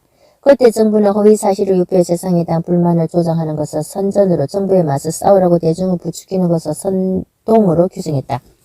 그러나 우리에게 선전은 사실과 진실을 알리는 것이었고 선동은 용기를 퍼뜨리는 일이었다. 나는 이런 의미의 선전, 선동 사업을 벌이는 데 필요한 불법 유인물을 만들면서 글쓰기를 시작했다. 세상을 바꾸고 싶다면 말만 할 게 아니라 행동해야 한다. 독재 정권과 싸우는 데는 많은 것이 필요하다. 조직을 만들고 자금을 조달하고 하행병을 조작하고 정보기관에 들키지 않고 거리 시위를 준비해야 한다. 이 모든 것을 사람이 한다. 누군가는 권력의 부정부패를 폭로하고 시민들이 글귀를 호소하는 글을 써야 하며 들키지 않고 인쇄해야 한다. 그런 사람한테는 글을 쓰는 것이고 실천이고 행동이며 추정이다. 독재 정부는 군대와 경찰과 사법기관을 폭력으로 지배하며 폭력에 대한 공포감을 이용해 대중을 통제한다. 폭력과 공포를 이겨내려면 다수 대중이 한꺼번에 일어나 싸워야 한다. 하지만 그렇게 되기는 쉽지 않다. 동수고금 어디에도 모든 사람이 일심전심 한날 한시에 죽기를 각오하고 걸기한 사례는 없었다. 성공한 혁명은 화려해 보이지만 그 뿌리는 언제 어디서나 참혹한 패배를 예감하면서도 먼저 일어나 싸운 사람들의 희생에 닿아 있다. 자기 자신은 승리의 과실을 맛볼 수 없다는 것을 잘 알면서도 인생을 걸고 싸운 사람들이 있었기에 인류는 오늘만큼의 임금과 민주주의를 누리고 있는 것이다. 투쟁을 선동하는 유인물을 만들면서 나는 글을 짧게 잘 쓰기가 어렵다는 것을 깨달았다. 유인문 초안을 쓰다 보면 할 말을 절반도 채 하지 않았는데 벌써 글자 수가 넘쳤다. 줄이고 또 줄이다가 문득 내가 시인이면 좋겠다는 생각을 하곤 했다. 시인들이 내가 A3 종이를 가득 채우고도 다 말하지 못한 것을 다 몇 줄로 훨씬 멋지고 분명하게 표현했기 때문이다. 다음은 고은 시인의 핫살 천년이다. 우리 모두 핫살이 되어 온몸으로 가자. 허공 뚫고 온몸으로 가자. 가스는 돌아오지 말자. 밖에서 박힌 아픔과 함께 썩어서 돌아오지 말자. 죽기를 각오하고 싸우자는 선동을 이렇게 하는 것이다. 이 시를 읽으면 유수신, 정봉준, 유관순, 안중근, 전태일, 박한년, 박종철, 이한열 같은 이름이 떠올렸다. 국민을 수천 명이나 살살한 정치 군인들이 국가 권력을 장악하고 부정부패를 일삼았던 그 시절 수많은 청년이 시인의 말처럼 하살이 되어 떠나고 다시는 돌아오지 않았다. 대한민국도 여전히 그런 마음으로 쌓여만 하는 사람들이 있다. 하지만 지금은 이 시가 내 마음에 그때처럼 객한 공감을 일으키지는 않는다. 그렇지만 온몸으로 가서 돌아오지 않는 청년들을 생각하면 예전보다 더 가슴이 아프다. 내가 청년의 아버지가 되었기 때문인지 모른다. 그때는 나도 핫설이 되자 그런 계심이 들었는데 지금은 감정이입이 되지 않는다. 그 누구도 핫설이 되어 어딘가에 박힐 필요가 없는 세상을 아직도 만들지 못했다는 해안에 마음이 썩어버질 뿐이다. 많든 적든 30년 동안 세상이 바뀌었다. 나도 변했고 시대도 그때와는 달라졌다. 핫살은 열정으로 되꾸르듯 1980년대 지식천런들의 정서와 소망을 예리하게 포착한 명작이었다. 그러나 어떤 문학작품도 역사와 시대를 초월하지는 못한다. 이 시가 그때와는 다른 느낌으로 다가오는 것은 자연스러운 일이다. 누구의 잘못도 아니다. 안도엔이나 고은처럼 멋진 시를 쓰지 못한다고 해서 인생을 비관할 필요는 없다. 저마다 쓸 수 있는 글을 쓰면 된다. 시가 아니면 어떤가 예술이 아니라 공학과 비슷해서 누구나 쓸 수 있는 글도 있다. 나는 고등학교 교련 시간에 카빈 소충 분해 조립을 익혔다. 군대에 가서는 미제 M16 소충을 했다. 요즘은 국산 K2 소충을 할 것이다. 개인용 소충을 1분 안에 분해 조립하는 일은 누구나 다 한다. 그걸 익히지 못하는 사람은 나는 본 적이 없다. 사람에 따라 속도 차이가 조금 있을 뿐이다. 공작 기계를 만들거나 집을 짓는 일도 더 잘하는 사람이 있고 그러지 못한 사람이 있다. 하지만 중요한 것은 학습과 훈련과 경험이다. 재능이 아니다. 누구든 노력하고 훈련하면 비슷한 수준으로 해낼 수 있다. 논리 글쓰기는 문학 글쓰기보다 재능의 영향을 훨씬 덜 받는다. 조금 가정하면 이렇게 주장할 수 있다. 노력한다고 해서 누구나 안도인처럼 시를 쓸 수 있는 건 아니다. 하지만 누구든 노력하면 유시민만큼 에세이를 쓸 수는 있다. 만약 시인이나 소설가가 되려고 하는 게 아니라면 업무에 필요한 글이나 취미로 쓰는 글을 잘 쓰고 싶은 사람이라면 재능 없음을 미리 두려워할 필요가 없다. 잘 되지 않는다고 해서 조상과 유전자를 탓할 것도 없다. 해보지도 않고 좌절하거나 포기할 이유는 더욱 없다. 이 책에서 글과 글쓰기는 다른 설명이 없는 한 논리적인 글과 논리적 글쓰기를 가리킨다. 시나 소설을 쓰고 싶은 독자라면 앞에서 소개한 김형수 시인의 삶은 언제 예술이 되는가, 김연수 작가의 소설가의 일 같은 책을 보는 게 나을 것이다. 살아있는 고전으로 인정받는 이태준 선생의 문장 강화도 나쁘지 않다.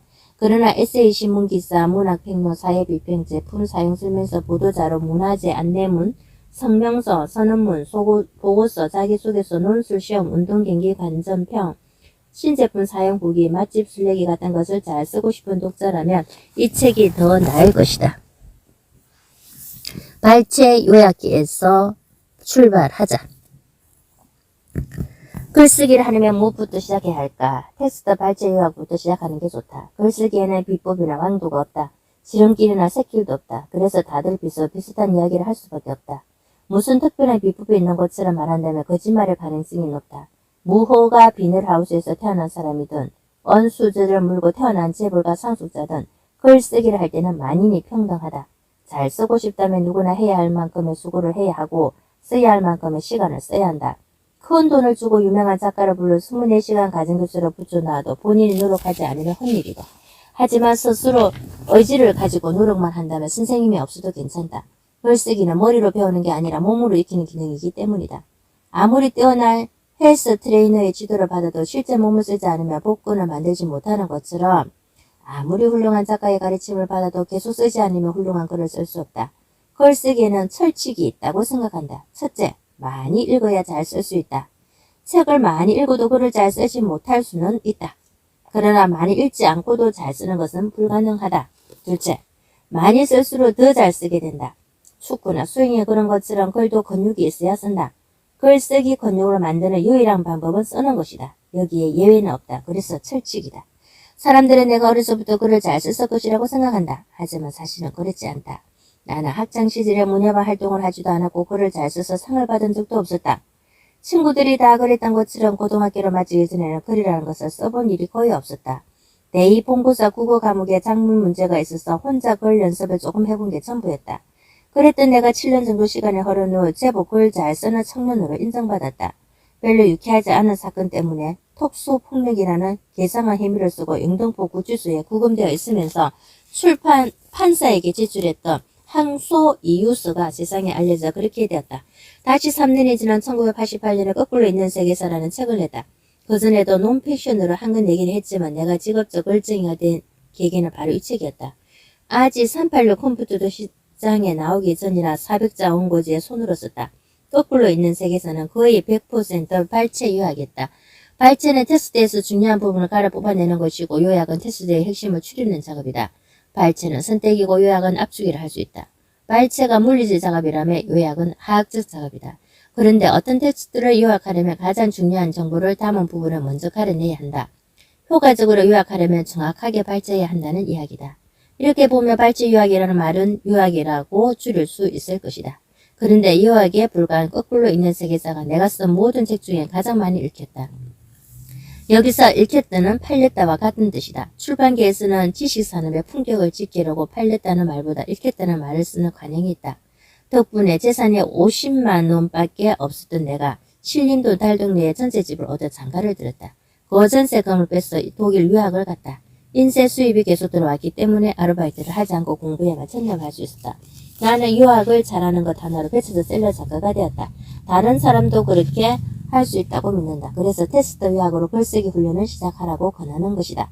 거꾸로 있는 세계에서는 단지 많이 팔렸을 뿐이다. 훌륭한 책은 아니다. 문장을 잘 쓴 책도 아니다.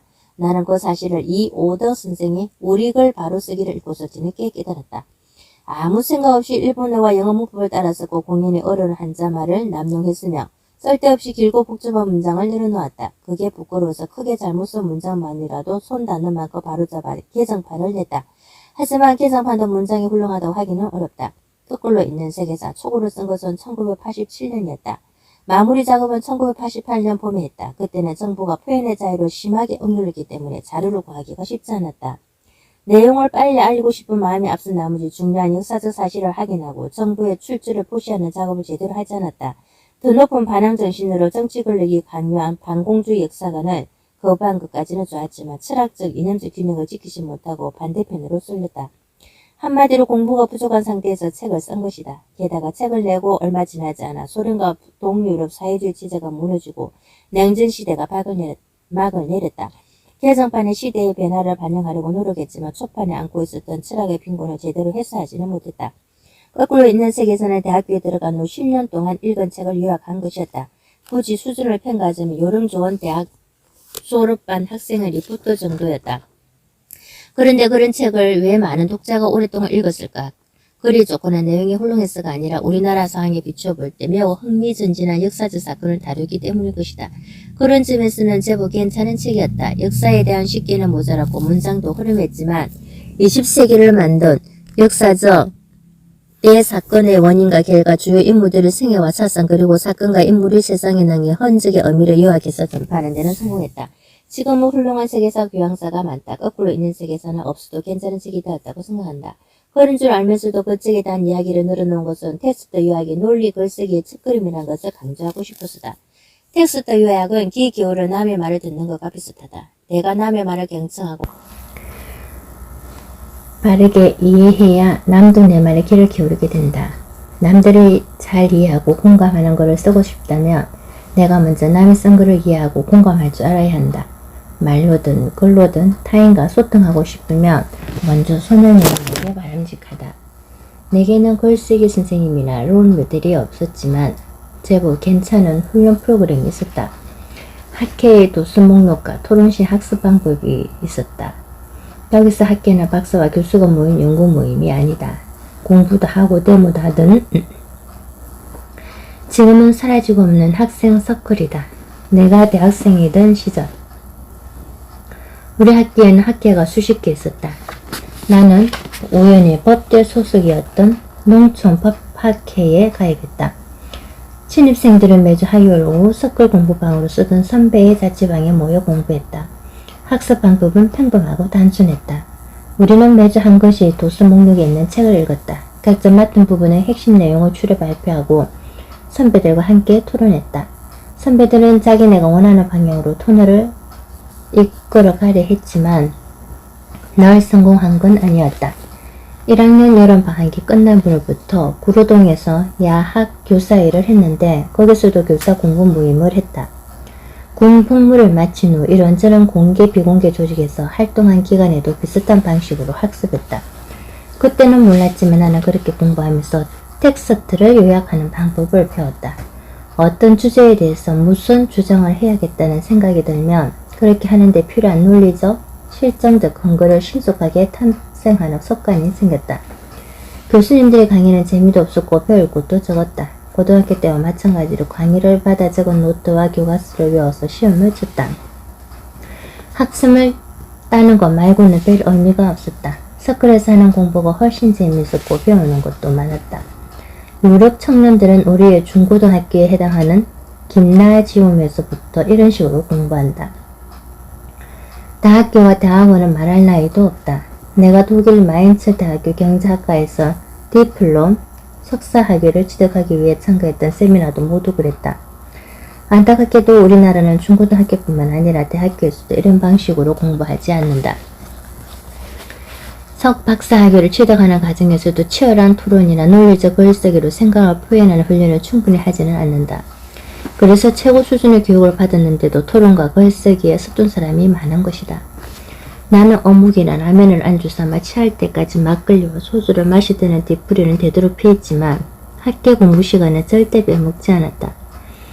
우리가 읽은 책의 목록은 경제학, 철학, 정치학, 사회학, 여성학, 역사학, 심리학, 교육학, 문학 등 인문학과 사회과학 전체를 아울렀다. 생태학, 생물학, 물리학, 천문학 책을 함께 읽었더라면 더 좋았겠지만 그때는 그런 분야에 관심이 없었고 읽을만한 책도 많지 않았다. 노동문제와 농업문제에서 민주주의 혁명이론, 사회주의 혁명이론, 성평등론, 한미관계론, 북한론, 제3세계론, 후미니즘론, 사회심리학, 문해이론과 친일문학론, 자본주의 발전이론, 독점이론, 종속이론, 역사이론, 미래학에 이르기까지 우리는 한국 사회와 세계 질서를 이해하는 데 필요하다고 생각한 모든 분야를 책으로 탐색했다. 독서와 토론의 수준이 높았다고는 할 수 없지만 내가 그때 기초적인 독해와 텍스트 요약 훈련을 한 것만큼은 분명하다. 글쓰기 능력을 기르고 싶다면 누구나 그런 방식으로 텍스트를 읽고 핵심을 요약하는 훈련을 해야 한다. 군사 독재 시절 운동권의 의식화 방법론이라고 내치지 말기 바란다. 21세기 대한민국 수도 서울의 강남 학원가에 있는 대입논술 전문 강사도 똑같은 방식으로 학생을 지도한다. 도서 목록이나 다를 뿐이다. 우리는 한국 사회를 변혁하는 데 필요한 지식과 이론을 배우려고 책을 읽었다. 오늘의 고등학생들은 대입논술 시험에 자주 나오는 예문과 논제를 독해하는 데 필요한 책을 읽는다. 그러나 주어진 텍스트를 독해하고 핵심을 찾아 요약하는 글쓰기 훈련법은 내가 40년쯤 전 학회라는 지하대학에서 한 것과 하나도 다르지 않다. 요약은 텍스트를 읽고 핵심을 추려 논리적으로 압축하는 작업이다. 텍스트를 이해하고 문장을 만든 능력만 있으면 누구나 할 수 있다. 독해력과 문장 구사력 그리고 요약 능력은 서로를 복도운다. 독해력이 좋을수록 요약을 더 잘할 수 있다. 요약을 전제로 텍스트를 읽으면 독해력을 기르는 데 큰 도움이 된다. 요약을 열심히 하면 저절로 문장 구사 능력이 발전한다. 텍스트 요약 훈련을 할 때는 기왕이면 글쓰기에 도움이 되는 교양서를 선택하는 게 좋다. 예컨대 사장에서 추천한 전략적 도서 목록에 있는 책을 읽고 요약해보는 것이다. 물론 꼭 그 책이 하는 건 아니다. 다른 교양서라도 상관없고 소설도 괜찮다. 텍스트 요약은 혼자도 괜찮지만 여럿이 함께하면 더 좋다. 텍스트를 오독하거나 핵심을 잘못 파악할 경우 혼자 하면 깨닫기 어렵지만 여럿이 하면 저절로 알게 되기 때문이다. 흥미로운 소설 요약본 하나 소개한다. 알렉산드르 솔제니친의 데뷔작 이반 데니소비치의 하루를 읽고 줄거리를 200자원고지 석장으로 요약해보라. 그런 다음 그것을 솔제니친 스스로 요약한 것과 비교해보라. 아래는 이반 데니소비치의 하루 마지막 달에는 원본 그대로 옮겨온 것이다. 오늘 하루는 그에게 아주 운이 좋은 날이었다. 영창에 들어가지도 않았고 사회주의 생활 단지로 작업을 나가지도 않았으며 점심때는 죽 한 그릇을 속에 더 먹었다. 그리고 반장의 작업량 조절을 잘해서 오후에는 즐거운 마음으로 백불 쌓기도 했다. 출칼 조각도 검사에 걸리지 않고 무사히 가지고 들어갔다. 저녁에는 채자리 대신 순번을 맡아주고 많은 벌이를 했으며 입담배도 사지 않았는가. 그리고 찌푸드드하던 몸도 이제 씻은 듯이 다 나았다. 눈앞이 캄캄한 그런 날이 아니었고 거의 행복하다고 할 수 있는 그런 날이었다. 이렇게 쇼오퍼는 향기가 실할 때가 끝나는 날까지 무려 10년을 그러니까 날수로 계산하면 3653일을 보냈다. 사흘을 더 수용소에서 보낸 것은 그 사이에 윤년이 들어있었기 때문이다. 솔제니치는 이 두 문단으로 소설 전체를 요약했다. 그런데 이 소설도 어찌 보면 요약이라고 할 수 있다. 주인공 이반 데니소비치 쇼호퍼의 하루는 강제노동 수용소에서 보낸 3653일을 대표하며 솔제니치는 자신에게 거둔 수용소 생활을 요약해서 보여준다. 그것은 또한 이젠 사라지고 없는 스탈린 시대 소련의 정치 사회 질서와 민중의 삶에 대한 요약이기도 하다. 텍스터 요약은 단순한 압축 기술이 아니다. 요약하는 사람의 사상과 철학을 반영하며 생각과 감정을 표현한다. 솔제니치는 소련이라는 국가 전체가 하나의 강제 노동 수용소라고 생각했다. 계급 없는 사회라는 미명 아래 인간의 자유와 존엄성을 짓밟는 공산당 독재의 슬픔과 분노를 느꼈다. 이반 데니소비치 쇼오퍼의 하루를 통해 소련의 사회상을 요약해 보임으로써 그 슬픔과 분노를 표현했다. 그러나 그의 같은 시대를 살았던 작가 니콜라이 오스트롭스키는 소련 사회를 전혀 다르게 요약했다. 소설 강철은 어떻게 단련되는가의 주인공 파벨 코르자기는 전쟁 때 입은 부상과 전염병의 후유증을 앓으면서도 사회주의 조국을 위한 건설 작업에 목숨을 걸고 참여한다. 노동계급 출신의 공산주의자였던 오스트롭스키는 인류 역사 최초의 공산주의 국가 소련이 성공하기를 바라는 강렬한 소망을 지니고 있었기 때문에 혁명 직후 소련 사회의 모습을 그렇게 요약한 것이다. 살다 보면 자신의 인생을 요약할 때가 있다. 이력서와 자기소개서를 써야 할 때다. 이력서는 보통 정해진 서식에 맞추어 쓴다. 이름, 생년월일, 성, 출생지, 본적, 길, 몸무게, 가족관계, 학력, 경력, 외국어로 설명력, 자격증 보유, 해학, 교우관계, 포상기록과 정가기록, 정당이나 사회단체 활동 경력, 해외 체류 경험 등을 적고 잘 나온 사진을 붙인다. 어떤 항목은 부당한 편견이나 차별을 주장한다는 비판 때문에 삭제되었다. 하지만 자신이 어떤 사람이고 어떻게 살아왔으며 무엇을 잘하는지 알려주는 정보를 이력서에 적어야 한다는 사실은 변함이 없다. 이력서에는 사실을 적어야 한다. 그러나 이력서에 어떤 사실을 적을지 결정하는 것은 쓰는 사람이 아니라 읽는 사람이다. 이력서 서식은 철저하게 그것을 받는 사람의 요구를 반영한다. 읽는 사람이 쓴 사람에 대해 알고 싶은 사항을 적도록 서식을 만들었다. 단순한 기술적 이유 때문에 그렇게 만든 것이 아니다. 누가 이력서를 읽는가? 정부, 기업, 정당, 대학교, 단체에서 권력을 행사하는 사람들이다. 써는 사람이 밝히기 싫은 정보까지도 이력서 서식에 따라 기재해야 한다. 어떤 정보를 일부러 누락하거나 거짓 정보를 적어 넣을 수 있지만 일이 잘못되면 책임을 져야 한다. 이력서와 달리 자기소개서는 서식이 없다. 그래서 쓰는 사람이 원하는 대로 쓸 수 있다. 자기소개서는 창작하는 것이 아니다. 인생을 테스트로 삼아 핵심을 요약하는 것이다. 자신이 누구이며 어떻게 살았는지, 잘하는 게 무엇이며 어떻게 살고 싶은지 모든 정보를 아는 것은 그 사람 자신뿐이다. 그런 면에서 보면 대입시험이나 입사시험 서류에 늘 자기소개서를 대필시키는 것은 지극히 어리석은 것이다. 자기소개서를 대필받으려면 대필자에게 자신이 어떤 사람인지 알려주어야 한다. 그런데 모든 것을 다 이야기할 수는 없기 때문에 자기 자신에 관한 정보를 요약해서 이야기해줘야 한다. 자기소개서 대필은 결국 스스로 이미 한 일을 남한테 또 시키는 것이다. 거짓으로 무엇인가를 지어낸다면 모를까. 그렇지 않다면 남한테 자기소개서를 대필시킬 이유가 없다. 자기소개서는 자기 자신 살아온 이력, 살아갈 계획에 관한 정보의 요약이다. 인생을 요약할 때는 목표를 의식해야 한다. 대학 교수는 공부 잘하는 사람을 찾는다.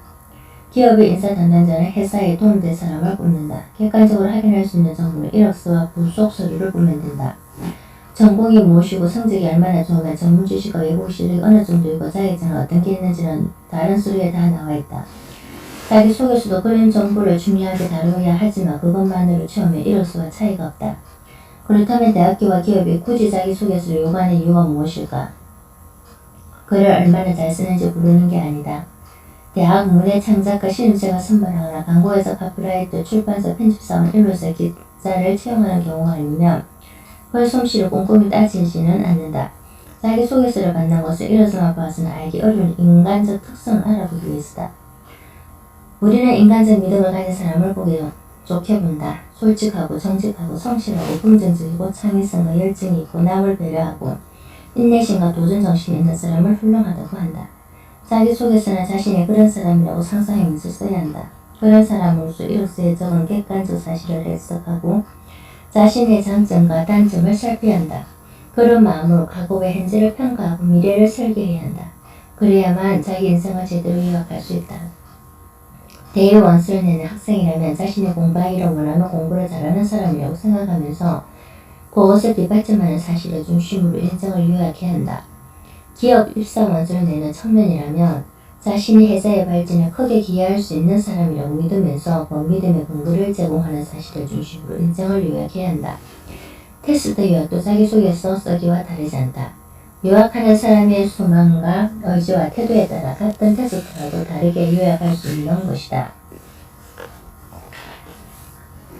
글 쓰기의 철치. 어떤 글을 잘 썼다고 할까? 시와 소설 같은 문화작품은 객관적인 기준을 세우기 어렵다. 그러나 논리글은 다르다. 논술, 시험, 답안, 문화평론, 신문 기사와 칼럼, 연구, 논문, 보도자료 같은 글은 어느 정도 객관적인 기준을 정할 수 있다. 나는 두 가지가 제일 중요하다고 생각한다. 우선 쉽게 읽고 명확하게 이해할 수 있는 글이어야 한다. 그리고 논리적으로 반박하거나 동의할 근거가 있는 글이어야 한다. 이렇게 글을 쓰려면 다음 네 가지에 유념해야 한다. 첫째, 무슨 이야기를 하는지 주제가 분명해야 한다. 둘째, 그 주제를 다루는데 꼭 필요한 사실과 중요한 정보를 담아내야 한다. 셋째, 그 사실과 정보 사이에 어떤 관계가 있는지 분명하게 나타내야 한다. 넷째, 주제와 정보와 논리를 적절한 어휘와 문장으로 표현해야 한다. 본보기로 짧은 칼럼을 하나 소개하겠다. 역사학자 전우용 선생이 한겨레에 연재하는 칼럼 현대를 만든 물건들에서 골랐다. 제목은 백신. 역사상 가장 많은 사람을 죽인 살인마는 답은 두차. 천년두호다. 지구상에 인류가 출현한 이래 세균과 바이러스는 인간의 생명을 위협하는 최대의 적이었고 인류 역사 대부분의 기간 동안 인간은 그들에게 속수무책으로 당할 수밖에 없었다. 인간이 세균과 바이러스를 통제할 수 있는 대상으로 여기기 시작한 것은 고작 200여 년 전부터다. 우리나라에서 처음 사용된 백신은 1879년 겨울 지석영이 충북 덕산에서 처조카들에게 놓은 우두다. 이때까지 아니 이 뒤로도 한동안 두창에 대처하는 방법은 마마 귀신에게 제발 살려만 달라고 비는 것뿐이었다. 우두는 두창균을 절멸시켰을 뿐 아니라 전염병에 대한 무지도 격퇴했으나 모든 전염병이 두창균처럼 호락호락 하지는 않았다. 20세기 중반까지는 장기투서, 콜레라, 말라리아, 뇌암 등이 수시로 침섭하여 매년 수천 명에서 수만 명에 달하는 인명을 앗아갔다. 세균과 바이러스의 활동을 억제할 수 있는 백신들이 차례차례 개발되자 백신의 옛날 문화보다 훨씬 강력한 권위를 행사했다. 태평양 전쟁 때부터 한국 전쟁 직후까지 일방접종 증명서는 통역 허가증이 사실상의 신분증으로 통용되었다. 이후에도 1970년대까지는 학교, 군대, 직장 등에서 의무적인 단체 접종이 시작되었다. 주사기 한 대로 여러 사람에게 접종하는 과정에서 확산된 감염은 치명적인 전염병에 비하면 3배의 피정도로 간주되었다. 이제 전염병으로 인한 사망자는 통계학적으로 무의미한 수치로까지 줄어들었지만 아직 유효한 백신을 만들지 못한 세균과 바이러스에 대한 공포는 여전하다. 조류, 독감, 신종플루, 에볼라 바이러스 등은 그들의 실제 증에는 살상명 이상으로 사람들의 의식과 행동에 큰 영향을 미친다. 태어나서 1년에 10차례 정도 백신을 맞고 자란 현대인들에게 백신이 없으면 총탄이 빗발치는 전쟁터에서 방탄국도 입지 못한 채 서있는 듯한 느낌을 주는 공포 그 자체다. 이 칼럼은 무엇에 관한 글인지 오인할 용례가 전혀 없다. 글의 주제는 인간의 전쟁병과 벌인 투쟁의 역사다. 주제를 벗어난 객가지가 없다. 있어도 없어도 그만이 군대들이를 찾기도 어렵다. 지석영 선생이 만든 우두를 비롯해 우리나라 백신개발 보급의 역사에 대해 중요한 정보를 제공한다. 최악의 살인마가 누구인지 묻는 첫 문장에서 백신과 방탄복을 비교한 마지막 문장까지 여러 사실과 정보를 긴장감 넘치는 논리로 묶어주었다. 적절한 어휘를 다채롭게 활용했고 문장이 자연스러워 읽는 맛이 있다. 훌륭한 글은 뜻을 잘 전달하기 때문에 이해하기 쉽다. 훌륭한 글은 읽는 사람의 이성을 북돋고 감정을 움직인다. 전우용 선생은 몇 가지 역사적 사실을 불러내어 냉정하게 해석했을 뿐 직접적으로 감정을 표출하지는 않았다. 그런데도 이 글을 읽으면서 백신을 만든 과학자와 국가보건정책 담당자의 수고를 생각하게 되며 그로 인해 내가 받은 혜택에 감사하는 마음이 든다. 글 쓴 이는 여러 역사적 사실을 제시하고 해석했다. 사실이 정확하지 않다거나 해석이 불합리하다고 생각한다면 정확한 사실과 다른 해석을 제시해 논박할 수 있다. 그래서 이 글이 훌륭하다고 하는 것이다. 어떻게 하면 글을 이렇게 쓸 수 있을까? 그 방법은 잘 알려져 있다. 첫째는 텍스트 독해, 둘째는 텍스트 요약, 셋째는 사유와 토론이다. 전우용 선생은 역사학을 공부하면서 이 훈련을 수없이 되풀이했을 것이다. 어떤 분야, 어떤 주제로 글을 쓰든 논리 글쓰기는 이렇게 훈련할 수밖에 없다. 전공이 무엇이든 그런 방법으로 탄탄한 글문고 만든 사람이라야 인적 분야까지 넘나들면서 원하는 주제, 원하는 형식으로 글을 쓸 수가 있다. 다시 말하지만 논리 글쓰기의 첫걸음은 텍스트 요약이다. 그런데 이 첫걸음을 똑바로 내디디려면 텍스트를 친숙하고 정확하게 독해할 수 있어야 한다. 글을 쓰고 싶으면 먼저 글을 많이 읽어야 한다는 이야기다. 텍스트를 읽지 않고 독해력을 키우는 방법은 없다. 글쓰기의 첫 번째 절칙은 바로 이 단순한 사실에서 나온다. 많이 읽지 않으면 잘 쓸 수 없다. 많이 읽을수록 더 잘 쓸 수 있다. 문학작품은 감정과 정서를 직접 표현하면서 독자의 직관에 다가선다. 논리글은 사실과 정보를 전달해 독자의 이성적 사고와 추론을 북돋우면 간접적으로 정서와 감정을 움직인다. 최종 목표는 공감을 얻는 것이지만 장르에 따라 경로는 다르다. 따라서 논리적인 글을 잘 쓰려면 주제와 관련되어 있는 중요한 사실과 정보를 최대한 많이 그리고 정확하게 알아야 하며 그것을 적절한 논리적 맥락에서 해석할 수 있어야 한다. 우리가 아는 정보와 논리 중에 스스로 창조한 것이 얼마나 될까? 별로 많지 않다. 사실은 거의 없다. 대부분 누군가 다른 사람이 만든 것이다. 우리는 그 모든 것을 책, 방송, 신문, 인터넷 대화를 통해 얻는다. 정보와 논리만 그런 게 아니다. 그것을 담은 어휘와 문장도 마찬가지다. 지식과 정보, 논리, 구사료, 자료, 독해, 능력, 어휘와 문장, 논리적 글쓰기에 필요한 모든 것을 우리는 남한테서 받는다. 그 모든 것을 가장 효과적으로 받을 수 있는 경로는 책이다. 책을 많이 읽을수록 아는 것이 많아진다. 아는 게 많을수록 텍스트를 빠르게 독해할 수 있고 정확하게 요약할 수 있다.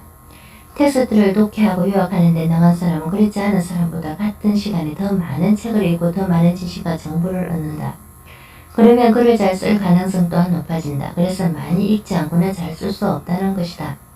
글을 잘 쓰고 싶다면 독서 강의 되어야 한다. 책을 읽지 않고 타고난 재주만으로 글을 잘 쓰는 사람은 없다. 글 쓰는 기술만 공부해서 잘 쓰는 사람도 물론 없다. 글쓰기의 설치, 투.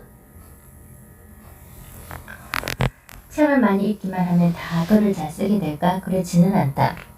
독서는 글쓰기의 필요 조건일 뿐 충분 조건이 아니다. 독서와 글쓰기는 밀접한 관계가 있지만 똑같지는 않다.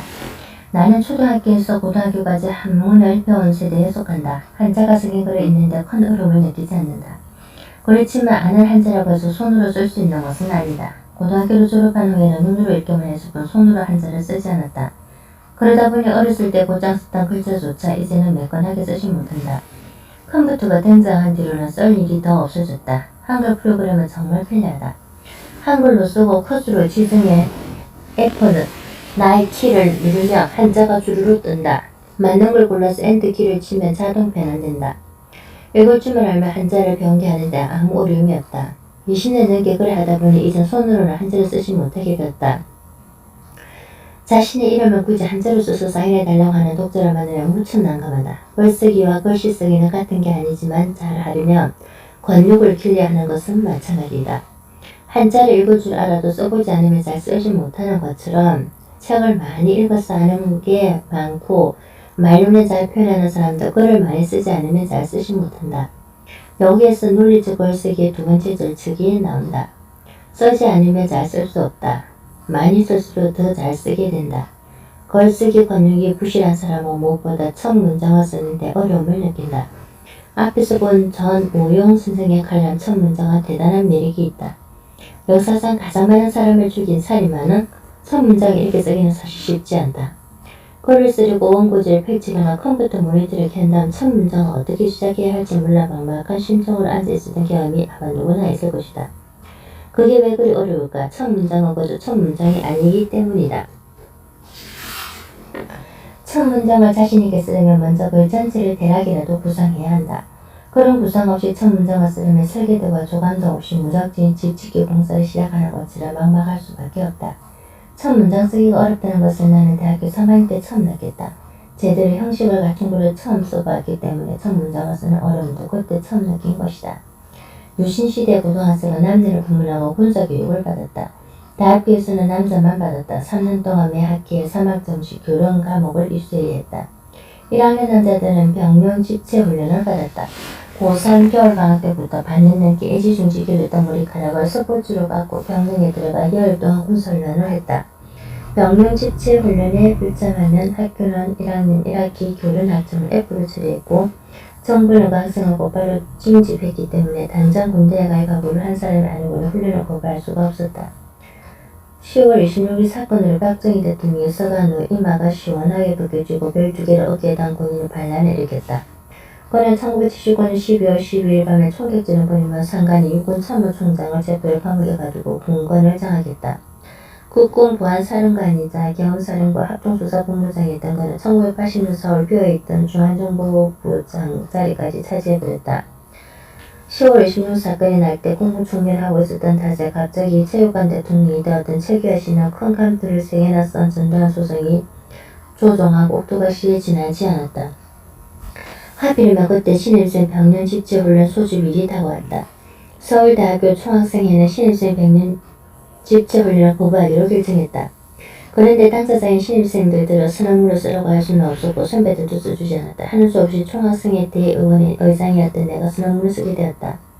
병령 집체훈련 거부 선언문에 첫 문장을 쓰는데 무려 4일이 걸렸다. 만고의 명문도 아닌 것을 그렇게 오래 걸렸었다. 그 첫 문장은 대충 이랬다. 인간은 자유롭게 태어났으면 자유롭게 살 권리가 있다. 내가 이 문장을 기억하는 것은 포즈였기 때문이다. 이것은 프랑스 대혁명 직후 국민공예가 선포한 인권선언문 제1조를 베낀 곳이었다. 학교 중앙도서관에 가서 온갖 유명한 선언문을 뒤진 끝에 겨우 찾은 게 그 문장이었다. 무려 200년 전 다른 나라에서 나온 선언문을 베낀 것은 대학생 병명 집체훈련에 관한 정부나 그것을 거부하는 논리가 없어서가 아니었다. 서클에서 텍스트를 발제 요약하는 훈련을 했지만 어떤 주제에 대해 무엇인가 주장하는 것은 써보지 않았기 때문이었다. 지금 쓴다면 첫 문장을 아주 간단하게 써올 것이다. 우리는 대학생 병명 집체훈련을 단호히 거부한다. 선언문에서 하려던 말은 바로 이것이었다. 이렇게 쓰는 게 뭐 어려운 일이란 말인가. 주장하는 바를 한 문장으로 요약해서 문자로 옮기면 된다. 블로그에 정치, 영화, 축구에 대한 글을 쓸 때도 첫 문장을 이렇게 쓰는 게 좋다. 정말 하고 싶은 말을 단문으로 일단 내지르는 것이다. 그 이유는 일단 내지르고 난 다음에 차분히 설명하면 된다. 첫 문장 쓰기는 어렵지 않다. 써보지 않았기 때문에 어렵다고 생각할 뿐이다. 태어나면서부터 잘 쓰는 사람은 없다. 글을 잘 쓰고 싶다면 누구든 처음에는 민망한 문장을 붙들고 실험해야 한다. 당장 그만두고 싶은 심정을 이겨내야 한다.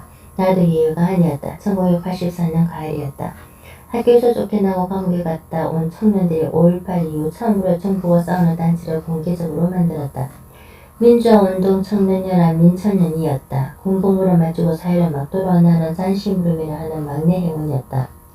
선배들이 자꾸 글 쓰는 일을 시켰다. 제일 자주 시킨 선배가 2사람 있었다. 김건태와 이범영. 안타깝게도 너무지 세상을 떠난 2선배는 내게 이런저런 성명서와 선언문을 쓰게 했으며 초안을 검토하고 수정 보완을 지시했다. 가끔은 문장을 고쳐주기도 했다. 1984년 본 대구 택시 기사들이 파업을 3개 한 적이 있었다.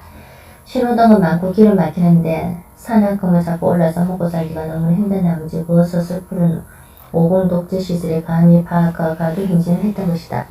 김건태 여정은 아들의 현지조사와 진상조사 보고서 작성 작업에 참여하라고 했다. 보고서를 제출하자 생각했던 것보다 공부도 많이 했고 글도 적어 쓴다고 칭찬해 주었다. 어린 마음에 내 선배의 칭찬을 받아서 좋긴 했지만 잘하지도 못하는 일을 자꾸 맡긴다고 속으로 많이 원망했다. 내가 고강도 글쓰기 특별 훈련을 받고 있는 줄 몰랐다. 본격적으로 글을 쓰기 시작한 것은 항소 이웃서가 세상에 알려진 1985년 이후였다. 항소 이웃서는 항소심재판장이 보라고 쓴 글이었다. 피고인 대신 변호인을 쓰는 경우가 많은데 무슨 이유에서든지 이동명 변호사가 나더러 직접 쓰라고 했다. 내가 쓰지 않으면 변호인들이 써야 하는데 무료 변호를 맡아준 변호인들에게 그것까지 폐를 끼칠 수는 없었다. 나는 영등포 구치소 742층 구석바 나무탁자 앞에 앉아 민홍진 넉장을 포개본 먹지 석장을 끼워 잉크 없는 볼펜으로 꾹꾹 눌러 항소 이웃을 썼다. 규정대로 세부를 만들어 두 분은 항소심재판부에 검찰에 보내고 구치소에 한 부를 보관했다. 그런데 변호사 사무실 직원들이 소송 서류를 복사하면서 그 항소 이웃수도 복사해 갔다. 이동명 변호사가 혼자 보기 아깝다면서 큰누이에게 복사본을 줬다. 큰누이가 그것을 들고 얼주로 뒷골목 인쇄소에 가서 청타마스터 인쇄를 했고 서울지법 기자실에도 몇 부 가져다 놓았다. 그런데 법원을 출입하던 동아일보 한국대 기자가 그 자신의 말에 따르면 점심시간에 심심해서 그 항소 이웃을 읽었다. 나중에 국가정보원으로 이름을 바꾼 국가안전기획부 안기부와 문화공보부가 언론사에 날마다 보도지침이라는 것을 내려보내던 시절이었다. 보도하지 말고가 크게 보도할 것을 정부가 다 정해주었다. 말을 듣지 않으면 안기부에 데려다 공문을 하거나 해고를 했기 때문에 언론인들은 보도지침을 따를 수밖에 없었다. 항오태 기자는 아주 어렵게 사회부장과 편집부장 설득해서 항소의 이웃을 소개하는 작은 박스 기사를 냈다. 신문이 나가자 독자들의 격려를 나가필 박쳤다. 월간 조수는 전두환 정권을 대놓고 비판한 부분만 들고 전문을 실었다. 제야단지와 대학가에 수없이 많은 복사본이 나돌았다. 항우태 기자가 쓴 기사 때문에 내 인생이 저짠게 바뀌었다. 1년 행기를 채우고 구두소에서 나오자 김건태, 이범령 의사뿐 아니라 다른 단지 아는 선배들까지 수시로 나를 불러내 글쓰기를 시켰다. 그때부터 1987년 말까지 약 2년 동안 수탄 성명서, 선언문, 홍보전단, 팸플렛, 리플릿을 썼다. 내가 속했던 모든 조직과 단체에서 글 쓰는 임무를 맡았다. 문학예술과는 거리가 멀었다. 자료를 보고 중요한 정보를 파악한 다음 핵심을 요약하고 우리의 주장을 되붙이는 재미를 빌려고서 들여서는 아주 많은 직업이었다. 하지만 그렇게 하다 보니 날이 갈수록 짧은 시간에 더 많이 쓸 수 있게 되었다. 글 쓰는 일이 점점 수월해졌다. 글은 쓸수록 더 잘 쓰게 된다는 것을 몸으로 체험한 것이다. 한국대 기자에 대해서는 한마디만 더 보태자. 내가 1998년 초 독일 유학을 그만두고 돌아왔을 때 그는 동아일보에 칼럼을 연재하도록 주선해 주었다.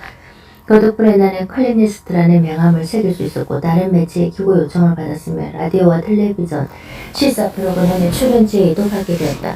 그런데 동아일보가 너무 많이 달라져 버렸기에 2002년도에 공개 절독 선언을 하고 관계를 끊었다. 지금도 동아일보나 채널A 방송은 굳이 찾아보지 않는다. 기고도 출연도 하지 않는다. 그러나 한국대 기자와 예전의 동아일보는 변함없이 고마운 존재로 내 마음에 남아있다. 혹평과 악플을 겁내지 말자. 논리적 글쓰기의 첫걸음은 텍스트 외양 혼자보다는 여럿이 해야 효과가 있다. 자기 글을 자연스레 남에게 보여주게 되기 때문이다. 남에게 평가받는 것이 싫어서 혼자 엉켜쥐고 있으면 글이 늘지 않는다. 유인물 제작팀 일꾼을 활동하듯이 우리는 늘 자아 비판과 상호 비판을 했다. 무슨 일이든 다 평가를 했다. 일은 적게 하고 평가를 너무 많이 하는 폐단도 있었지만 평가는 언제나 중요하다. 평가를 제대로 하지 않으면 발전하기 어렵기 때문이다. 조직 지도부는 우리가 쓴 유인물에 대해서 때로는 말이 되고 때로는 말이 되지 않은 지적을 했다.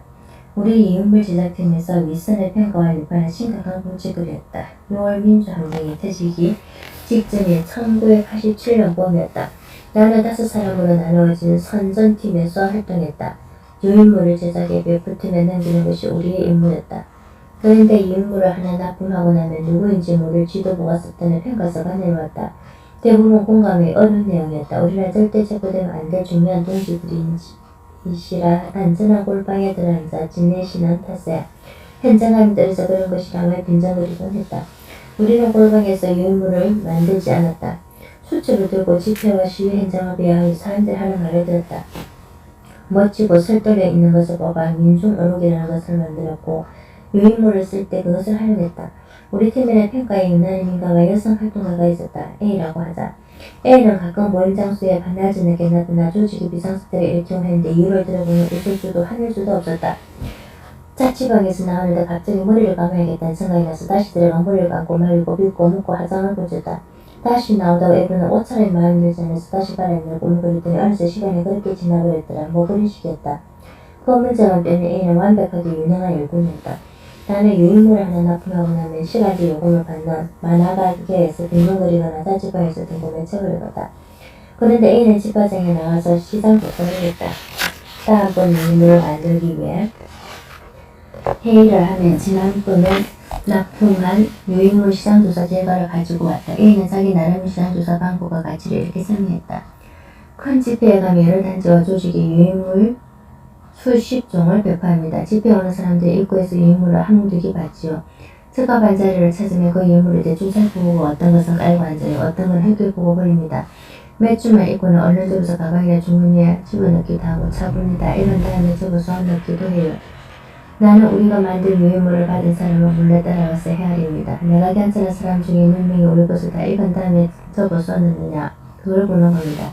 그게 많을수록 잘 싼 겁니다. 대충 보고 나서 깔고 앉는 건 야당에서 만든 뚜껑 아트지 홍보물인 경우가 많아요. 헛거 보고 버리는 것을 상조직이라 그래요. 제목만 보고 접어서 넣는 건 무서워서 그런 겁니다.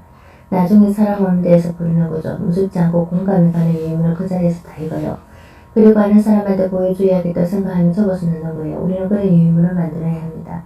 제가 어제 이 사람을 추리조사했는데 우리 것이 빈도가 제일 높았어요. 계속 그런 방향으로 봐야 합니다. 제목이 애국시민 여러분이라고 쓴 것을 두고 퍼티 부르주아 냄새가 난다고 위에서 비판했는데 그럼 애국민중이라고 해야 하나요? 애국이란 말이 부르주아 냄새가 난다고 해서 쓰지 말아야 하나요? 사람들이 좋아하는 말을 부르고 싫어하거나 무수하는 말로 우리 주장을 하면 그게 잘 먹히겠어요? 내가 만약 기업 경영자라면 고액 연봉 주고 A를 영입해서 홍보 책임자로 기용할 것이다. 글은 지식과 철학을 자랑하려고 쓰는 게 아니다. 내면을 표현하고 타인과 교감하려고 쓰는 것이다. 다른 사람의 공감을 끌어내지 못하면 의미가 없다. 화려한 문장을 쓴다고 해서 훌륭한 글이 되는 게 아니다. 사람의 마음에 다가서야 훌륭한 글이다. 글을 쓸 때는 읽는 사람이 누구일지 미리 살펴야 한다. 글을 쓰고 나면 독자의 반응을 점검하고 타인의 평가와 비판을 들어야 한다. 다음에는 그런 것을 더 깊이 고려하면서 글을 써야 한다. 모두가 가명을 쓰기 때문에 A 이름은 그때도 몰라고 지금도 모른다. 가명도 이젠 경나지 않는다. 그렇지만 시장조사를 하면서 유인물을 만들었던 창의적 작업 방식은 잊은 적이 없다. 우리는 인터넷과 스마트폰 시대를 살고 있다. 이제는 유인물을 만들지 않는다. 도심의 고층 빌딩에 올라가 정보 비판 빼라 부르는 사람이 있기는 하지만 텍스트를 전하려고 그러는 게 아니다.